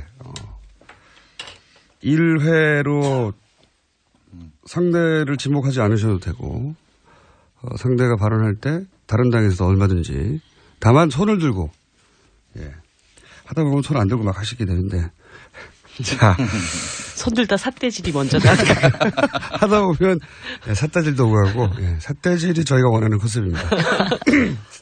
자, 그럼 2부에서 못다한 이야기 먼저 발언권 신청하신 분이 홍 반장. 홍 반장입니다. 이거 제가 김어준 뉴스공장 처음 왔는데요. 대선 TV 토론처럼 후보당 10분씩 주든지 해야지, 시간 제한을 해야지. 어떤 후보 막 하고 그러면 다른 후보는 아까 내가 일부에서 나는 시간이 없나 해서 그거 한번 좀 다음부터 좀 개선 좀 부탁드리고요. 개선을 못 하겠고 저희가 항상 이래왔습니다. 아니, 그건 공평성에서 떨어지는 것 같아서. 그리고 신불리가 아까 비난은 홍 반장한테 다 해놓고 질문은 제인한테 했어요. 그래서 그거에 대해서 말씀드리겠는데, 홍 반장이 성격이 솔직한 사람이에요. 배심 있는 사람이고 거짓말 안 하는 사람입니다. 들은 얘기 한 건데 그거 가지고 잘못됐다는데 자기 들은 얘기 솔직하게 전달을 한 겁니다. 그리고 저희는 전략이 한 놈만 팬답니다. 우리는 제인만 팹니다. 전략이 다 제인만 팬다서요, 여기 나오신 분들이. 홍 반장은 원래 한 놈만 패기로 했어요. 그러니까 제인만 패는데. 모든 사람이 아니에요. 신불리는 홍 반장 패는 게 또. 어제 나온 얘기 중에 우리 홍 반장도 얘기했습니다만은, 보수를 불태워버린다. 또 보수를 괴멸시키겠다. 이거에 대해서, 이건 우리는 그래요. 우리 의원들은 한국판 이거 킬링필드냐. 그럼 나중에 사정기관, 권력기관 동원해갖고 사정정국 하겠다는 거냐. 그리고 대한민국은 일사부재리도 없냐. 그러면 4대 강이니 자원비리니 세월호니 다 다시 조사하겠다면 바다 이야기도 다시 하고, 노무현 640만 분도 다시 조사하라 이거예요. 무슨 자기네 거는 조사 안 하고 과거로 들어갈 거예요. 맨날 그런 과거사 뒤지기. 그게 국민들이 원하는 게 아니거든요. 근데 이게 사회가 좌가 있고 우고 좌우 균형이 가야지 보수를 괴멸시키겠다? 그러면 진보 독재로 가겠다는 겁니까? 거기에 대해서 어저께 거기에 대해서도 어제 제인은 제대로 설명을 안 했어요. 제 질문에 먼저 답을 하셨기 때문에 그 두 번째 말씀에 대해서 신불립니다. 두 번째 말씀에 대해서 좀 한 가지 제가 거꾸로 말씀을 드릴게요. 우리 홍 반장님께서는 정말 입만 열면 사람들을 응징을 왜 그렇게 하신다는 겁니까? 그러니까 여기는 지금 정치 세력 간의 공방을 하고 있는 것이지만 홍 반장께서는 국민들을 대상으로 응징한다는 거예요. 노조하는 사람 응징한다 그러고 자기 반대한 시민사회 단체 사람들을 도둑놈이 XX 뭐 이런 얘기 하시고 그다음에 여론조사 기관들 자기한테 조금 불리한 여론조사 나오면 거기 나중에 자기 대통령 되면 없애버리겠다 그러고 방송국 없애버리겠다 그러고 전부 국민들이 불안해서 정말 살 수가 없습니다. 우리가 4년 동안 그 독한 박근혜 대통령 모시고 이렇게 고초를 겪었으면 됐지 그렇게 응징하겠다는 대통령을 어떤 국민이 또 뽑고 싶겠어요. 홍 반장은요. 응징이 아니라 고치겠다는 거고 그리고 실적으로 응징이라는 표현을 때때로 쓰십니다. 실적으로 보여줬잖아요. 누가 고친다고 그랬어요? 응징하신다고 그랬지. 검사할 때도 그러고. 경남도지사 할 때도 그분 실적으로 보여줬습니다. 당대표 할 때도. 무슨 실적으로 보여줬어요? 맨날 재판받으러 왔다 갔다 하셨지. 잘못된 거에 대해서는 분명히 실적으로 보여준 사람이에요. 스트롱맨의 컨셉이 아주 잘 어울리는 그 영어식 스트롱맨 독재자. 의미 뭔지 아시죠? 네, 독재자죠. 네. 그 컨셉에 아주 맞는 걸 하시겠다는데 뭐 말리지 말아야지. 제가 우리 실수입니다. 제인에게 질문하겠습니다. 우리 문재인 후보께서는 이제 적폐청산 말씀하시는데 적폐가 뭡니까? 그 더불어민주당에서 말한 적폐는 어떤 걸 말씀하시는 거예요? 네, 우리 철수님이 모르시고 물어보는 건 아닌 것 같고 이게 적으로 만드는 적이 아니라 쌓을 적에다가 폐단이잖아요. 쌓인 폐단을 좀 없애겠다 이런 건 아니겠습니까? 그래서 적폐청산에 대해서 사실은 용어 자체가 생소하고 이게 우리 홍 반장님도 아셔야겠습니다만 원래 박근혜 대통령이 제일 먼저 써서 이 문제가 된 거잖아요. 지금 가장 우리가 적폐로 처리해야 되는 분이 적폐청산을 하겠다고 해서 이제 이게 이후에도 좀 문제가 됐었는데 저희가 말하는 건 굉장히 명쾌합니다. 지난 부패 기득권의 나라로 또 이제 정권 연장을 꿈꾸는 분들에게 사실상 이제 뭐 국정원이라든지 검찰이라든지 이런 계획들 하고 또 과거에 쌓여 있었던 폐단에 대해서는 다 없애야겠다 이런 입장입니다. 그런데 그러니까 적폐 청산하면 나는 선이고 상대방은 적폐다 이런 관점으로 봐요. 보수는 적폐고. 폐단이라니까 이게 그걸 적으로 자꾸만 에너미로 보셔서 예를 그래요. 들어서 그러면 자기 반성부터 먼저 해야 한다고 봅니다. 지금 사실 지금 비정규직 양산된 것도요. 그렇습니다. 사실 참여정부 때 그 단초를 제공한 거예요. 그다음에 양극화 뭐 입만 열면은 우리 더불어민주당은 뭐 양극화 해소한다고 하지만 양극화가 가장 심화된 정권이 참여정부예요. 그런 데 대해서는 반성 안 합니까? 좀 검토해가지고 제가 이런 먼저 자기 고백하고 반성을 하고 내가 저지른 적폐도 먼저 시정을 하고 그것을 반성하고 고치겠다고 선언하고 상대방 적폐도 얘기를 해야지 내 것은 얘기 않고 상대방 것만 적폐라고 주장하시니까 이게 일관성이 없고요. 편향돼 있다는 거예요. 저도 이제 말씀 좀 드려도 되나요? 예. 네, 그 사실은 이제 제인입니다. 네, 제인입니다. 철수가 이야기하는 저는 그때는 국회의원이 아니라서 아마 우리 철수로 나오시는 분은 그때 국회의원이었으니까 보다 더 반성에 대한 반성하고 기준이 있습니다. 명확하게 하셔야 될 거라고 보고요. 예. 지금 시기의 대통령 선거의 의미 왜 우리가 지금 대통령 선거하는 거죠? 지금 그리고 우리가 해야 되는 적폐라는 것들은 어떤 규정을 하는 거죠? 그러니까 이 부분에 대해서 좀 명쾌하게 했으면 좋겠습니다. 자꾸 해방 이후에 50년사 다 적폐가 있죠. 물론 다 해결해야 됩니다. 점차적으로. 그리고 반성해야 될 과거에 대해서 반성해야 된다라는 게 당연한 입장이라고 봅니다. 다만 지금 우리가 대통령 선거를 하고 지금 대통령 선거를 해서 이렇게 기득권과 특권과 부패 이 문제를 처리해야겠다는 1차적인 이야기들을 그리고 2차적인 3차적인 근데 문제는 뭐냐면 자꾸 이 3차적인 문제에 대해서 지금 가장 중요한 당면 문제를 가리고 호도하는 것은 적절하지 않다. 저는 이렇게 생각합니다. 답답한 게요. 우리 철수입니다. 철수입니다. 문재인 후보 답답한 게요. 아까도 말씀드렸지만은 정말 그 유력 후보로서 정말 자격이 없다고 봐요. 무슨 의제 하나 설정한 게 없고 말이죠. 과거 적폐 얘기하면서 과거에 적폐가 많았으면 사실은 본인도 기득권의 중심이 있었잖아요. 적폐의 중심이 있었어요. 그러면 거기에 대해서 스스로 반성하고 내가 뭘 잘못했다. 이런 점이 한국 정치 문제였다. 먼저 고백하고 그걸 먼저 시정한 다음에 또 얘기를 풀어나가야 되는데 같은 이야기라서 하고 그냥 내가 대통령 잘하겠다. 뭘 잘해요, 잘하기는. 네. 그 적폐 관련해 가지고 신불립니다. 예, 신불립니다. 여기 계신 5당의 대선 후보들이 이런 정도 합의를 하면은 일단 적폐 청산의 시작이 되지 않을까. 예를 들어서 박근혜 대통령이나 이재용 부회장에 대한 사면 얘기들이 스물스물 나오고 있는데 이런 사면은 절대 없다. 적어도 새로운 대한민국으로 나가기 위해서는 법과 원칙의 기준을 명확하게 하고 그래서 정말 최고 권력을 가진 사람도 굉장히 많은 재벌 기득권도 법을 어겼을 때는 철저하게 처벌받을 수 있다라고 하는 것을 이번 기회에 명확하게 해둬야 적폐청산의 기준선, 출발선이 만들어진다고 보거든요. 그래서 뭐 과거 얘기 우리가 많이 이후에도 해야 되겠지만 이 문제에 대한 명확한 답변부터 하시면서 저는 그 적폐 문제에 대한 저는 한 가지 말씀드릴게요. 저는 적폐라고 그러면요. 저는 기득권이라고 보는데 그 기득권의 핵심은 사족과 벌족입니다. 공무원 사자고요. 재벌 벌자인데 그 재벌과 공공부문 개혁을 해야 돼요. 그런데 문재인 후보는 주변에 있는 사람이 다 무슨 고위 관료, 재벌 출신 그런 사람들만 둘러싸여가지고 과연 무슨 적폐 청산을 하겠다는 건지 저는 도대체 이해가 안 돼요. 예, 제인입니다. 사실은 이제 또 이게 이런 건데 캠프에 이제 많은 여러분들이 오신 것 같고 또 그런 말씀 지적하시는 거라고 저는 생각이 드는데요. 사실 또 만약에 오는 분들 안 받으면 안 받았다고 또 다들 뭐라고 하실 거잖아요. 사람 가려봤냐고 이야기하실 거 아니에요. 캠프 기간에서 오는 것들은 자연스럽게 받아야 된다고 저는 생각합니다. 다만 그거는 그 다음에 국정 운영을 할 때 문재인 후보가 대통령이 돼서 실제로 가렸을 사람들을 가려 쓰는 것이 중요한 것이지 지금 캠프에 오는 사람도 가려봤냐라고 주장하시지 않겠어요?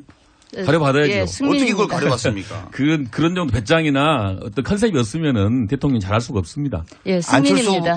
철수가 죄송합니다. 철수가 다 저한테 물어보시잖아요. 왜 물어보긴 다 저한테 물어보시면서 왜 저가 대답하라는 걸 못하게 하세요? 게 아니고 지적한 거니까. 네, 승민입니다. 예, 승민입니다. 적폐는 당연히 청산되어야 하고요. 적폐는 이명박 박근혜 정부에만 있었던 게 아니고 그 이전 정부에도 있었고요. 그 부분을 적폐 청산의 이 당위성과 명분이 국민들에게 소구력이 있으려면 노무현 정부 때 있었던 일에 대해서도 얘기하면서 지난 두 정권의 문제점에 대해서 이야기하면 훨씬 더 듣기에 설득력이 있을 거라 하는 말씀을 드리고 단 적폐는 청산돼야 되지만 제가 걱정하는 거는 적폐 청산을 빙자로 정치 보복을 하면 안 된다. 그 점을 강조하고 싶은데 이게 이해찬 의원이 며칠 전에 하신 말씀은 정말 제가 그 말씀 듣고 좀 섬뜩했어요. 보수 괴멸에 거기까지 얘기했으면 또 모르는데 장기 집권을 아무리 그게 유세 현장에 당원들 분위기 띄우느라고 하신 말씀이라 하더라도 보수 괴멸의 장기 집권 이거는 좀 되게 반민주적인 그런 발상 아닌가 싶어서 특히 국민 통합을 이야기하면서 이런 얘기하시면 이거는 정말 곤란하고요. 게다가 이렇게 되면 다시 그 노무현 정부 시절의 이 국민 편가르기 갈라치기 이게 다시 재현되는 거 아닌가 하는 그런 불안감을 가질 수가 있거든요. 특히 우리 문재인 후보 안 그래도 문재인 후보 여러 가지 뭐 안보관이나 능력이나 이런 거에 대해서 불안해하시는 분들이 많은데 그래서 이해찬 의원이 저는 정치를 뭐 한도에 하시는 분도 아닌데 이런 발언을 하면 어떤 그 역풍이 불지를 아심에도 불구하고 왜 이런 말씀을 하셨을까? 제가 되게 의아한 거예요. 승민님에게 승민님이 차분하게 질문하시니까 저도 차분하게 답변드리겠습니다. 걱정이 돼서 차분해질 수밖에 없어요. 고맙습니다. 제인입니다. 제가 그날 그 장소의 사회를 제가 봤어요. 그 유세 현장에. 그래서 제가 이 사실을 제일 잘 알고 있습니다. 아마 전문을 다 보시면 오해는 좀 풀리실 거라고 봐요. 다만 그 워딩 자체만 잘라서 하면 이제 그런 것들에 대해서 듣는 청취자분들도. 아니요. 근데요. 승민인데요. 그분이 과거에 한나라당인 시절에도 국회 총리 하시면서 국회 답변에서 한나라당은 없어져야 될 정당, 나아가서는 태어나지 말았어야 될 정당. 이렇게까지 말씀하셨던 분이 하신 말씀이라서. 그러니까 제가 지금 답변을 드리잖아요. 그래서 과거 지금 이제 한 15년 전 그때 이야기인 거고 지금 그날 말씀하셨던 요지는 이런 겁니다. 제가 그 자리에 있었던 여기 유일한 사람으로 정확하게 말씀을 드리면 본인이 국가보안법으로 한 번 위반한 적이 없다. 그리고 우리 문재인 후보는 특전사로 갔다 왔다. 그런데도 불구하고 이것을 자꾸 색깔론이며 좌빨이다, 좌파다, 이렇게 계속 이렇게 공격하는 것들의 가짜 보수에 대해서 저는 이제 진짜 보수, 가짜 보수를 구분해서 말씀하셔야 된다고 보는데 가짜 보수에 대해서는 이제 괴멸시켜야 되는 것 아니냐. 이 워딩 전체 맥락은 그런 거였습니다. 그래서 사실은 그 듣는 분들이 아무도 예를 들면 지지자가 있어서 그렇다는 것이 아니라 그 부분에 대해서 다만 이제 몇몇 그 말 앞에 그 단어만 따가지고 이야기를 하니까 마치 보수 전체를 괴멸시키겠다 또는 굉장히 뭐 폭력적으로 그런 느낌을 들어서 아마 좀 불편하셨을 수 있다 저는 이렇게 생각합니다만 전체 맥락에서는 지금 너무 필요 이상의 색깔론 그리고 지금 사실은 아까 우리 그 홍 반장도 그런 이야기 하셨지만 아까 우리 철수 님도 그런 말씀 하셨지만 미래에 대한 이야기 뭐 이런 이야기 하셨지만 아젠다 세팅에 대해서 홍 반장이 하시고 있는 거는 색깔론 하나밖에 없어요. 이번 선거 내내. 네, 그래서 그런 문제에 대해서 지적을 하신 것이고요. 그리고 본인이 국가보안법도 한번 위반하지 않는데 왜 나를 그렇게 공격하냐 이런 문제를 지적하는 과정에 나왔고 그리고 이 과정에서 예를 들면 듣는 분들이 막 뭐 되게 뭐 예를 들면 정말 보수를 괴멸하자 이런 개념이 아니라 가짜 보수에 대해서 이게 정확한 표현을 제가 옮겨드리는 걸로. 장기 집권에 대해서. 장기 집권은 정당이 갖고 있는 목표죠. 집권하려고 해야죠. 당연히 이해찬 위원장께서 홍 반장 도와주려고 일부러 한 거 아니에요? 보수표 결집시키려고 한 것 같은데 그렇지 않습니까? 그렇다면 굉장한 전략가시니까 그럴 수도 있죠. 근데 뭐 그런 개념으로 하신 건 아닙니다. 그리고 제가 그날 여기 유일하게 제가 다 현장에 있었다니까요. 그래서 제가 정확하게 기억을 하고 맨 마지막 그 연설자였거든요. 그 다음에 이제 후보가 올라오셨어요. 그래서 후보는 그 자리에 있지도 않았고 그래서 그 연설 과정은 그랬다라는 걸로 제가 말씀을 대처하겠습니다. 홍 관장님 너무 조용하신 것 같은데. 네. 아니요. 홍 관장입니다. 저희는 이제 보수 결집 그게 이제 목표고요. 그 관련해서 이제 우리 승민하고 얘기하고 싶은데. 아니 근데 집권이 목표가 아니라 보수 결집이 목표예요. 아니, 그러니까 지금 그게 목표예요. 15% 그러니까 그게 목표인 거죠 지금. 속내를 말씀하시는구나. 내가 승민한테 묻고 있어요. 아니 편하게 말하는 자리 아닌가요 이제는? 아니 손 들어주셔야 되겠네. 내 승민한테 말씀드릴 건 뭐냐면 이게 저희가 보수가 승리하기 위해서는 보수가 결집을 해야 되는데 보수 우파가 승민이 좀 희생해줬으면 좋겠다는 제 생각을 합니다. 왜냐? 이게 승민은 자기 희생을 해야 되는 게 승민은 이게 그냥 가면 자기는 계속 개혁 보수의 상징으로서 주목을 받겠죠.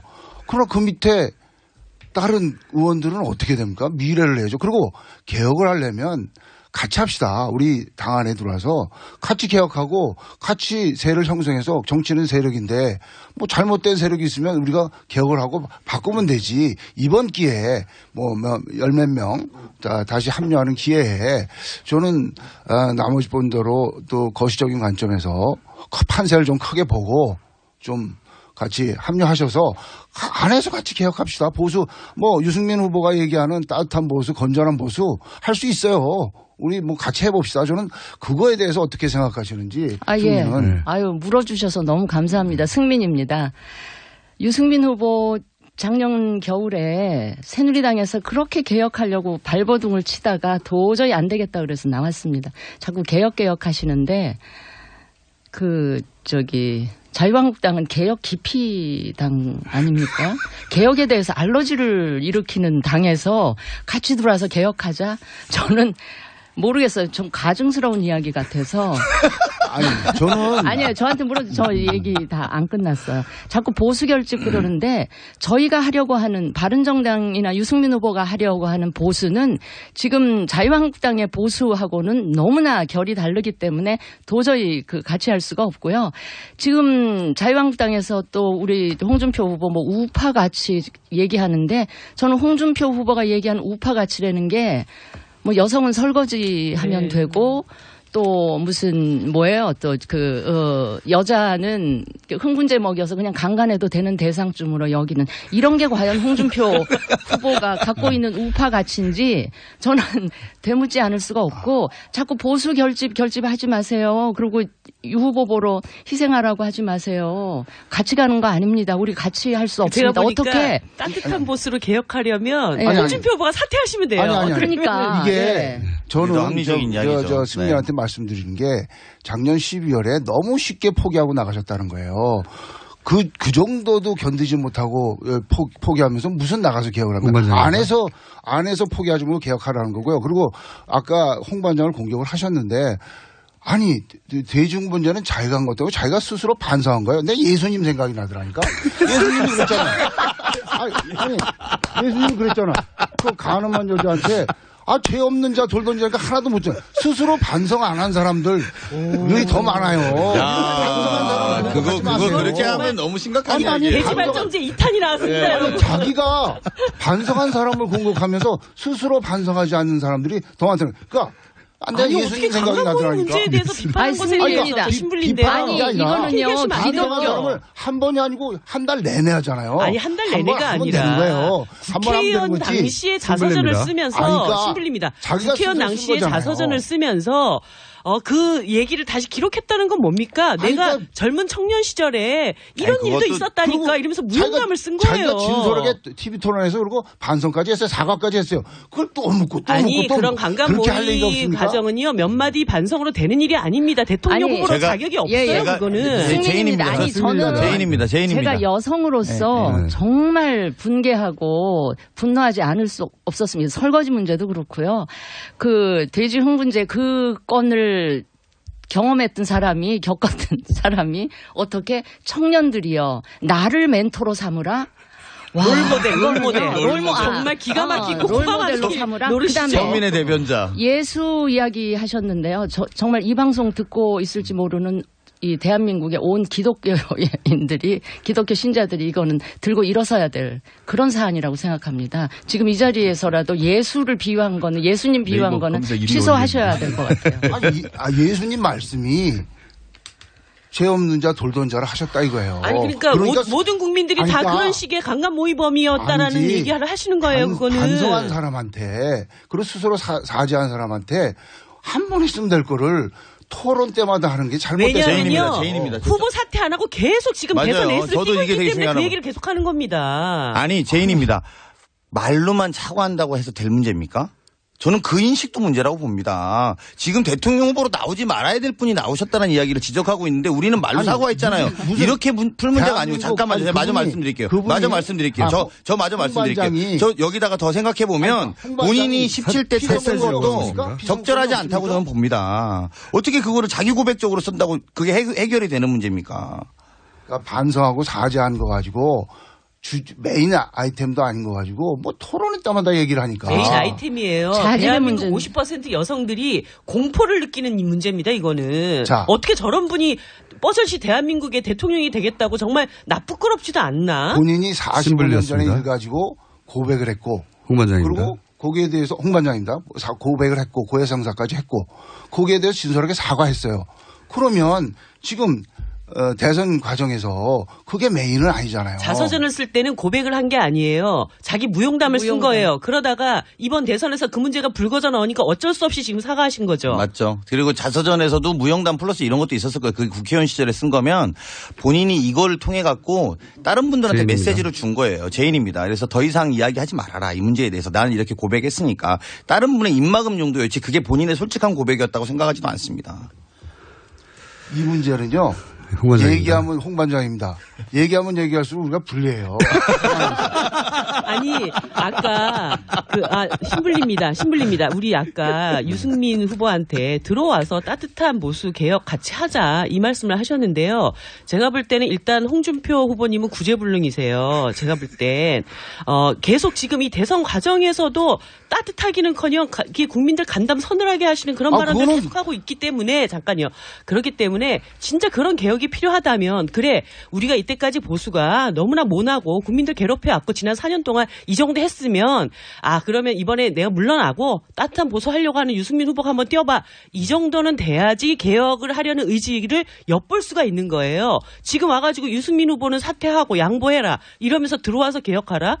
어떤 후보가 거기 가서 그 양보하고 따뜻한 보수 개혁을 할 수 있다고 믿을 수가 있어요? 그거를. 자, 홍반장입니다. 그것은 우리 자유한국당 보수가 아닌 진보 쪽에서 비난하는 논리고요. 저희가 생각하는 보수 결집의 의미는 어차피 이번 선거는 저희는 아까 판세 분석 얘기도 했습니다만 1대3이라고 보는 거예요. 1대3이고 좌파 셋에 우파 하나. 그러니까 우파가 결집하자. 그런 논리를 하는 것이지. 아니 제가 요 한마디만 셋에 우파하면 여기 총 5분이 계신데 4분만 이야기하면 어떡해요. 국민통합과 관련해서 말씀드릴게요. 자유한국당의 이런 태도 때문에 국민통합이 안 되는 겁니다. 아니, 저는 이렇게 생각해요. 잠깐요. 항상 그 얘기를 했어요. 이게 우리가 어차피 1대 3의 구도에서 우리 과반을 얻어서 집권할 수는 없는 거 아니냐. 그러니까 보수가 집결해서 1대 3 구도에서는 구도상으로 우리가 잠깐요. 될 수밖에 없다. 이 말씀을 드리는 지금 겁니다. 국민들이 4년 동안 신불립니다. 굉장히 많은 상처를 받지 않았습니까? 저는 이렇게 생각합니다. 지난 탄핵 과정에서 태극기를 들고 나오신 국민들도 우리 대한민국 공동체 일원이에요. 그분들의 뜻은 존중을 해야 됩니다. 그런데 나라가 계속 왜 이렇게 분열되고 갈등을 가속화시키고 있냐. 잘못한 정치 세력이 제대로 반성을 하지 않고 참여를 하지 않기 때문입니다. 그러면서 계속 나 잘났다. 그래서 다 또 남 탓이다. 뭐 4년 동안 나라를 통째로 말아먹은 사람들이 마치 나라 어려운 게 기족 강성노조 때문이다. 진주의련이요 1999년 딱 한 번 파업했습니다. 그런데 뭐 어저께도 또다시 기족 강성노조 일환해가지고 폐업시켰다. 이런 식으로 국민들을 상처를 주고 호도하기 때문에 통합이 안 되는 거예요. 지금 국민 통합을 시키려면 잘못한 정치 세력들은 일단 책임을 지고 물러나 있으셔야 됩니다. 철수 너무 조용하신데요. 두 분이 뭐 얘기하니까 거기에서 저는 별로 뭐 하고 싶은 치고 들어오셔야 되는데 시간이 5분밖에 안 남았습니다. 우리 홍 반장님은 아까 개혁 얘기하셨는데 좀 박근혜 전 대통령이나 진박에 대해서 출당시키거나 강력한 제재를 할 생각은 없으신가요? 그렇게 해야 일단 국민들이 좀 진정성을 믿을 거 아닙니까? 저 이번 최순실 게이트에 대해서 보수가 부끄럽게 됐다는 것은 저희 홍 반장도 분명히 인정을 했어요. 그리고 거기에 대해서 우리가 고쳐나가야 된다. 그리고 보수가 혁신해야 된다. 말만 하지 하나도 행동으로 안 옮기고 계세요. 얘기를 했고 그거를 내가 아까 우리 그 승민한테 얘기한 거는 그렇게 주장했던 세력이 같이 들어와서 좀 고칠 것은 같이 고치고 뭐 따뜻한 모습 건전한 모습 하자는 거예요. 근데 너무 쉽게 포기한다. 지금 1대 3의 구도를 뭐 5이라고 그랬으니까. 2대 3, 2대 3. 그러니까 1대 3의 구도를 만들기 저는 위해서 여기랑 엮이고 싶지 않아요. 1대 3의 구도를 만들기 위해서 좀 승민이 좀 이번 기회에 큰 판세를 크게 보시고 큰 마음가짐으로 근데 자기 먼저 자기 고름을 빼내야 또 뭔가 새로운 살이 돋는 거 아닙니까? 자기 고름 빼지도 않으면서. 승민인데요. 저가 또 어제 격분한 단어가 하나 있었어요. 홍 반장 입에서 용서라는 말을 하더라고요. 맞아. 그 탄핵 찬성하고 나갔던 이분들에 대해서 뭐 용서하고 받아들이는데 누구는 안 되고 누구는 되고 와 진짜 그거야말로 가소롭고 가증스러웠던 얘기예요. 홍 반장입니다. 이건 잘못한 거고요. 어떤 개인 몇몇이 누군 되고 누구 안 된다는 얘기는 있었지만 홍 반장은 절대 그런 얘기 없고요. 언제든지 문호는 열려 있고 같이 하자. 그게 홍 반장의 생각이지. 홍 반장이 선별 뭐 이런 거 전혀 없습니다. 그거는 오해입니다. 바른정당에서 근로 가신 13분. 신불립니다. 예. 12분이더라고요. 12분. 홍준표 후보 도우러 간 거 아닙니다. 다 자기 살자고 자기 지역구 챙기러 간 거지. 무슨 보수 결집을 하러 갔습니까? 그래서 제가 홍 반장입니다. 그래서 제가 아까 말씀드린 게. 지금 그게 보수의 민낯입니다. 아니, 아까 그래서 제가 말씀드린 게 그 승민은 보수, 건조한 보수 해가지고 뭐 그런 상징이나 아이콘 로 남을 수 있겠지만 다른 사람들 같이 자기하고 동행했던 사람들을 바라본다면 승민이 보수 결집에 그냥 미랄이 될 수 있다. 좀 그 말씀을 드리는 승민입니다. 정치를 국민을 보고 해야지 그 의원들의 정치적 미래 계산하면서 하는 거는 저는 그 대의 명분 없는 정치라고 보고요. 개혁 얘기하시는데 홍 반장은 개혁 얘기할 자격이 없어요. 왜냐하면 계속 말이 바뀝니다. 처음에 그 출마 선언할 무렵에는 양아치 친박이라면서 양박이라 그러면서 비난하고 당장 들어오자마자 다 청산할 것처럼 얘기하더니 갑자기 후보되고 나서는 말이 180도 바뀝니다. 그런 사람들하고 같이 개혁을 한다? 아유, 국민들이 믿겠습니까? 철수 너무 조용하세요. 아니 대신에 잘해주니까. 제가 하고 싶은 얘기를 다 우리 재현님이 해주시니까. 제인이 그러면 뭐 하나 더 여쭤볼게요. 사실은 저는 뭐 홍 반장님이 뜨긴 뜨셨나 봐요. 제가 볼 때 확실히 뜨긴 뜬 것 같아요. 이렇게 공격이 많은 거 보면 그렇죠? 이게 상승곡선을 뜨긴 뜬 것 같은데 사실은 저는 이렇게 했던 아까 이제 우리 홍 반장께서 말씀하실 때 우리 보수의 결집을 가장 중요하다 이런 말씀하시면서 사실 그게 민낯이다. 보수 결집을 이런 방식으로 해왔던 것이 안타깝게도 우리 승민한테는 가장 안타까운 상황이 벌어지고 있는 거다. 그러니까 이 방식으로 자기 지지자들한테 딱 그 이상의 이야기도 못하는 이 방식으로 계속 해서라도 국가 운영이 가능하다고 보시는 거예요? 그러니까 이게 지금 4차 혁명 얘기하고 있는데 신불립니다. 4차 혁명 얘기하고 있는데 홍준표 후보가 지금 하고 있는 얘기는 내 타자기 두둥긴 소리 하고 있는 거예요. 색깔론 얘기하면서 자기 지지층 한 15% 저 뭐 상승 곡선이라고 얘기하는데 상승하다가 딱 어떤 절벽에 부딪힐 수밖에 없는 그런 그 상승세라고 저는 보고 있고, 그리고 나서 대한민국 전체 지금 개혁으로 전진해 나가려고 하는 정치 또 한 번 또 망쳐먹고 이렇게 가시는 거죠. 이제 더 이상 국민들이 그런 걸 용인 안 하실 겁니다. 근데 이번 대선이 좀 원래는 이제 이 촛불 국민혁명에 따라서 뭔가 좀 미래가 있고 새로운 대한민국으로 나가는 과정이 돼야 되는데, 이번 대선을 보면은 이런 뭔가 좀 대한민국의 난제를 해결하는 탈출구로 작용하는 게 아니고 이 뭔가 좀 더 악화되는 그런 느낌이 들어요. 뭔가 좀 특히 이제 문재인 후보께서 제일 그동안에 막 준비도 많이 앞서 나간다고 하면서도 아까 말한데도 무죄 하나 만든 것도 없고 또 뭐 통합이라고 말씀만 하시지 실제로 과연 통합적인 행보를 해 오시는가에 대한 의문이고요. 지금도 똑같은 그런 뭐 나만 옳고 나만 선이다 그런 입장에서 지금 하고 계시기 때문에 과연 문재인 대통령이 됐을 때 이 나라가 어떻게 될 건가 상당히 걱정이 됩니다. 네, 제인입니다. 사실은 짧게 의제는 해주시고 또 발언한 다음에 마무리를 하셔야 될 것 같아요. 짧게 말씀드리겠습니다. 제인입니다. 저희가 많은 의제를 던졌음에도 불구하고 우리 철수께서 잘 확인 안 해보셔서 많은 의제에 대해서 판단 안 하시고 계시다. 뭐 일자리 문제뿐만 아니라 복지나 외교 문제에 대해서 적극적 입장을 많이 냈다는 거고요. 두 번째 말씀 내가 마저 드릴게요. 두 번째는 통합에 대한 이야기 하셨는데 제가 원래 문재인 대변인을 하기 전에는 안희정 대변인이었습니다. 이미 당은 똘똘 뭉쳐서 하나로 가고 있습니다. 과거랑은 다르다는 말씀으로 가름하도록 하겠습니다. 자, 마지막으로 저희가 예정된 시간을 한 코너를 없애면서 더 했어요. 하도 삿대질이 난무해가지고 끊을 수가 없겠구나. 그래서 한 코너가 사라지고 여러분들이 한 10분 더 쓰신 건데, 자, 마지막으로 각자 한 20여 초 정도씩 토론도 끝이기 때문에 입장 정리를 좀 해주시고. 네, 저부터 얘기할까요? 네네, 신불리. 이분 거꾸로 가죠. 이제 TV 토론이 끝났고 여론조사 공표도 이제 더 이상 되지 않습니다. 제가 걱정인 것은 앞으로 남은 일주일 동안 엄청난 가짜 뉴스가 주권자들의 눈을 어지럽힐 것이라는 것입니다. 하지만 주권자 여러분, 우리 스스로를 믿읍시다. 여성, 장애인, 청년들, 우리의 삶의 변화를 꿈꾸는 사람들, 자기 스스로를 믿고 소신투표 해주시기 부탁드립니다. 그리고 한 가지만 더 말씀드릴게요.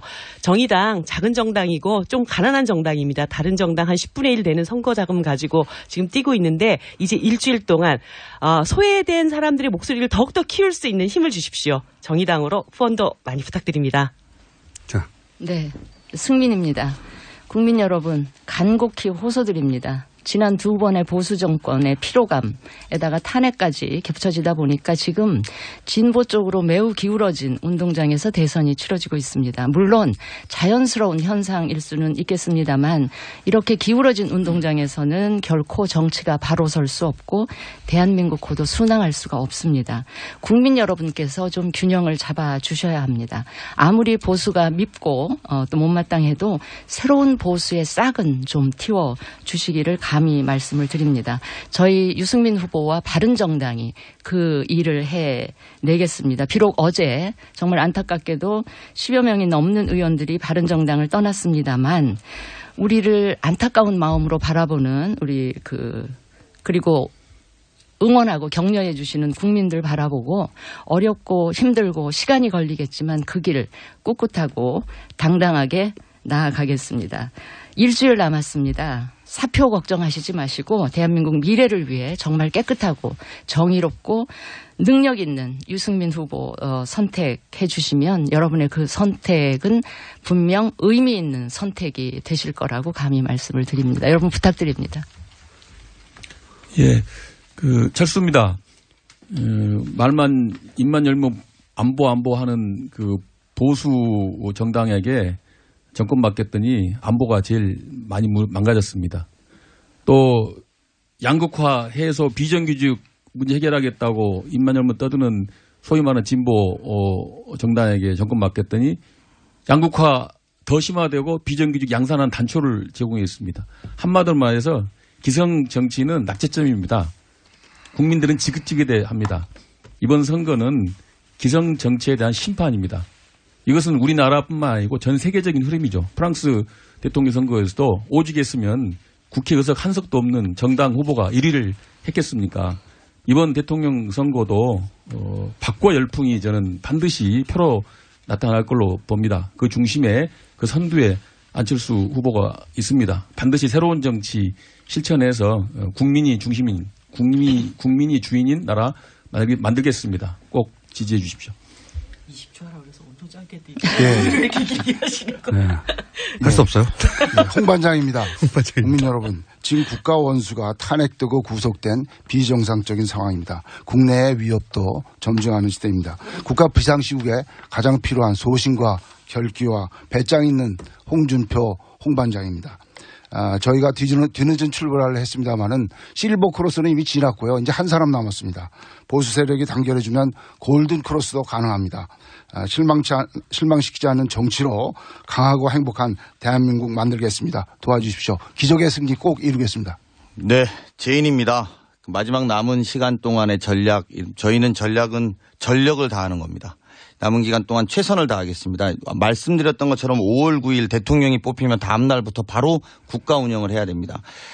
이왕 국가 운영을 하는 데 있어서 우리 대한민국의 미래를 위해서 압도적인 지지로 당선되어야지만 여러 가지 의제에 대해서 개혁적이고 또 새롭게 바꿀 수 있다고 생각합니다. 지금 해외에 있는 여러 가지 외교 문제라든지 북핵 문제라든지 이런 것들 또한 우리나라 국내에서 얼마나 득표하고 국민이 힘을 모아주느냐에 따라서 해외 관계나 국제 관계가 달라진다는 말씀 드리면서요.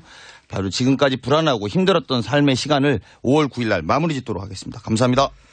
네, 지금까지 민주당 강훈식 대변인, 한국당 정유섭 선대위원장, 국민의당 문병호 유세본부장, 바른정당 진수희 선대본부장, 정의당 이정미 기획본부장이었습니다. 감사합니다. 네, 감사합니다. 고맙습니다. 제가 생각하는 이상적인 사회는 모두가 먹는 것, 입는 것 이런 걱정 좀 안 하고 더럽고 안 입고 온 꼬라지 좀 안 보고 그래서 하루하루가 좀 신명나게 이어지는 그런 세상이라고 생각을 합니다. 사람 사는 세상을 위해 정치를 시작한 노무현. 그는 우리 곁에 없지만 그의 꿈은 영원합니다. 노무현 재단은 사람 사는 세상을 위하여 노무현의 가치와 철학을 전합니다. 노무현 재단의 후원 회원이 되어주세요. 1688-0523. 또 떨어졌어. 너 또 입사 시험 봤어? 아니, 차량용 핸드폰 거치대 말이야. 여러 개 사봤는데 실패의 연속이야. 떨어지고 시야 가리고 운전석에서도 멀고 뭐 좋은 거 없을까? 싼 것만 찾으니까 그렇지. 제대로 된 거 하나 사서 편리하게 쓰는 게 더 낫지. 그런 게 있어? 그럼 있지. 1, 2, 3 할 때 2. 힘 세다 할 때 힘. 투 힘. 투 힘? 2배로 힘이 세다는 건가? 네이버 검색창에 투 힘을 검색해보세요.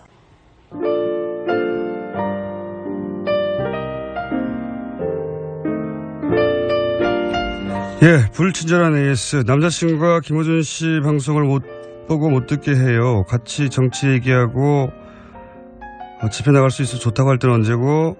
꿈에 김호준 씨와 제가 낄낄대고 있다는 걸 꿈에서 봤다고. 예. 남자친구의 꿈에 다시 나와서 아니라고 말 좀 해주세요. 대단히 무리한 요구네요. 자, 알아서들 하시고요. 두 분의 문제는 휴스턴에서 투표 참여했습니다. 이런 문자 많이 왔습니다. 네. 자유국민들 특히 투표소가 아주 멀고 심지어는 비행기를 타고 가서 투표하신 분들 많은데 고생들 하셨고요. 감사합니다. 투표 참여하신 자유국민 여러분들 모두에게 스스로 박수 보내주시고, 자, 부처님 모신 날에 예수님이 활약을 했어. 담담하게 한 줄 보내신 분. 여기까지 하겠습니다.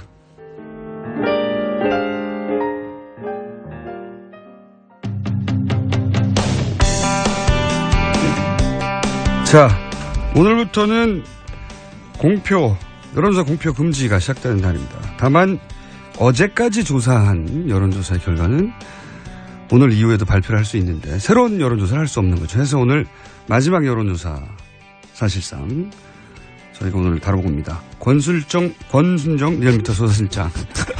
안녕하십니까. 발음이 꼬이네요. 네. 권 실장 나오셨습니다. 네, 안녕하십니까.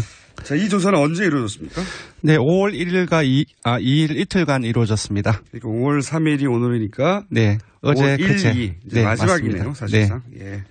예, 안심번호로 활용을 해서. 그 유명한 안심번호. 네. 안심번호는 간단하게 또 소개 다시 드리면 휴대폰이 이제 지역 구분이 안 되는데, 네. 3사 통신사로부터, 지역 구분을 받아서. 네. 네. 근데 번호는 본인 번호가 아니라 이제 가상번호로 받아서. 네.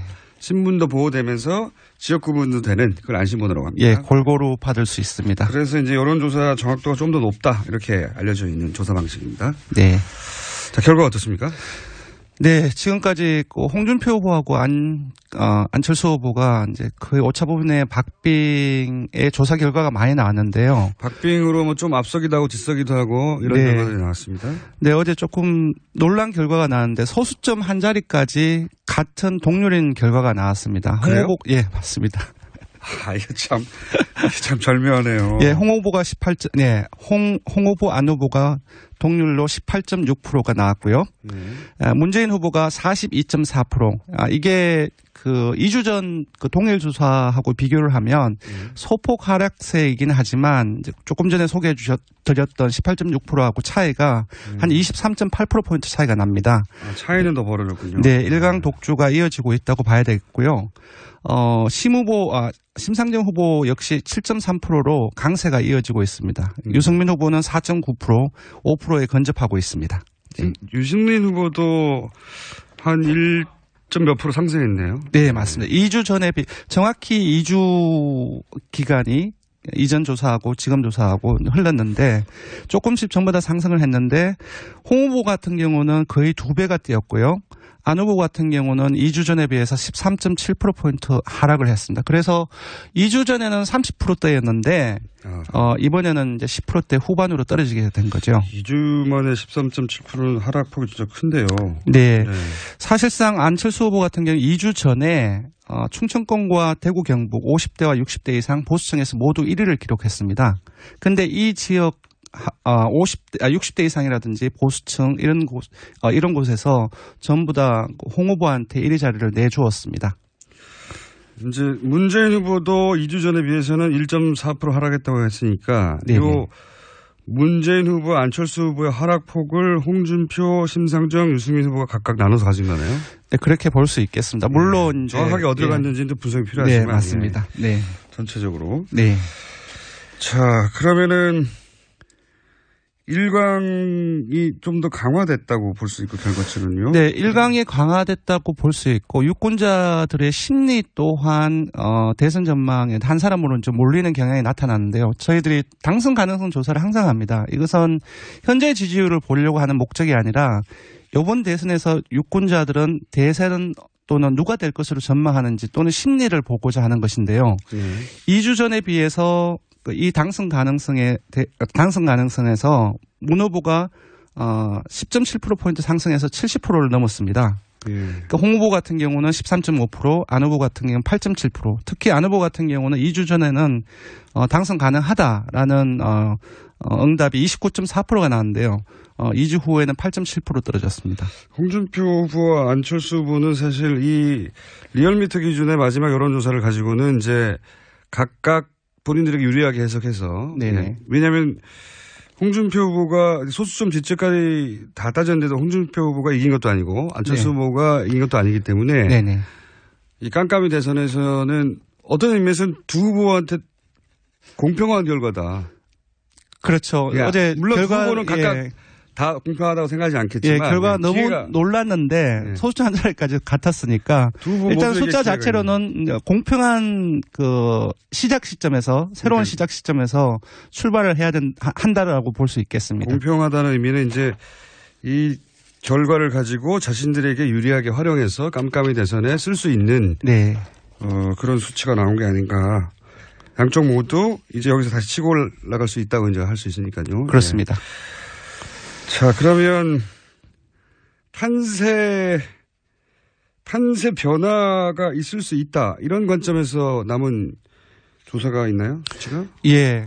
저희들이 이제 얼마 남지 않았죠. 오늘 기준으로 하면 6일 정도 남았습니다. 예. 이 6일 동안에 지금 응답자가 끝까지 지지하겠는지 아니면은 교체 가능한지를 물어봤는데 이 결과를 통해서 어떤 후보가 핵심 지지층을 계속 유지하고 변화가 없이 계속 가져가겠는지를 볼 수 있습니다. 문 후보가 끝까지 지지하겠다라는 응답이 89.5%가 나와서 자신의 지지층의 10명 중 9명이 계속 지지하겠다라고 얘기를 해서 가장 높았고요. 다음 2위가 홍 후보입니다. 84%가 나왔고 안 후보가 이제 빅3 중에서는 상대적으로 조금 낮습니다. 80.2%가 끝까지 지지하겠다고 얘기를 했습니다. 그리고 유 후보가 60.3%, 4%, 심 후보가 62.5%로 심 후보 같은 경우는 7%대 또 어떤 조사 같은 경우 어제 발표된 조사에서는 10%에 근접하는 지지율을 보였는데요. 계속 지지하겠는지 여부에서는 교체할 수 있다라는 응답이 다른 후보들에 비해서 상대적으로 높았고 자신의 지지층의 한 10명 중 4명 정도는 이후의 상황에 따라서 교체할 수도 있다라는 응답을 했습니다. 아무래도 이제 지지율이 급상승하는 후보들은 대부분 아직 결집한 지가 오래 안 되기 때문에 안철수 후보도 그랬잖아요. 그렇습니다. 심상정 후보도 최근에 한 2배 가까이 급상승했기 때문에. 예, 심 후보 같은 경우는 지역적으로는 수도권, 연령으로는 20대 그리고 이념 성향으로는 진보층인데 이 진보층의 향방이 바꿔질 수 있습니다. 자, 이제 조사 개요 해주세요. 안 하면 큰일 나니까. 예, 이번 조사는 CBS 의뢰로 리얼미터가 공표금지 직전인 5월 1일과 2일 이틀 동안 전국 만 19세 이상 유권자 1,016명을 대상으로 안심번호 무선, 유선 무선 RDD, 전화 면접 및 자동응답 혼역을 실시했습니다. 표본 오차는 95% 신뢰 수준에서 플러스 마이너스 3.1%포인트, 자세한 사항은, 응답률은 13.8%입니다. 자세한 사항은 중앙선거 여론조사심의위원회 홈페이지를 참고하시기 바랍니다. 간신히 했습니다. 리얼미터 권수정 실장이었고요. 저는 김호준이었습니다. 내일 다시 뵙겠습니다. 안녕!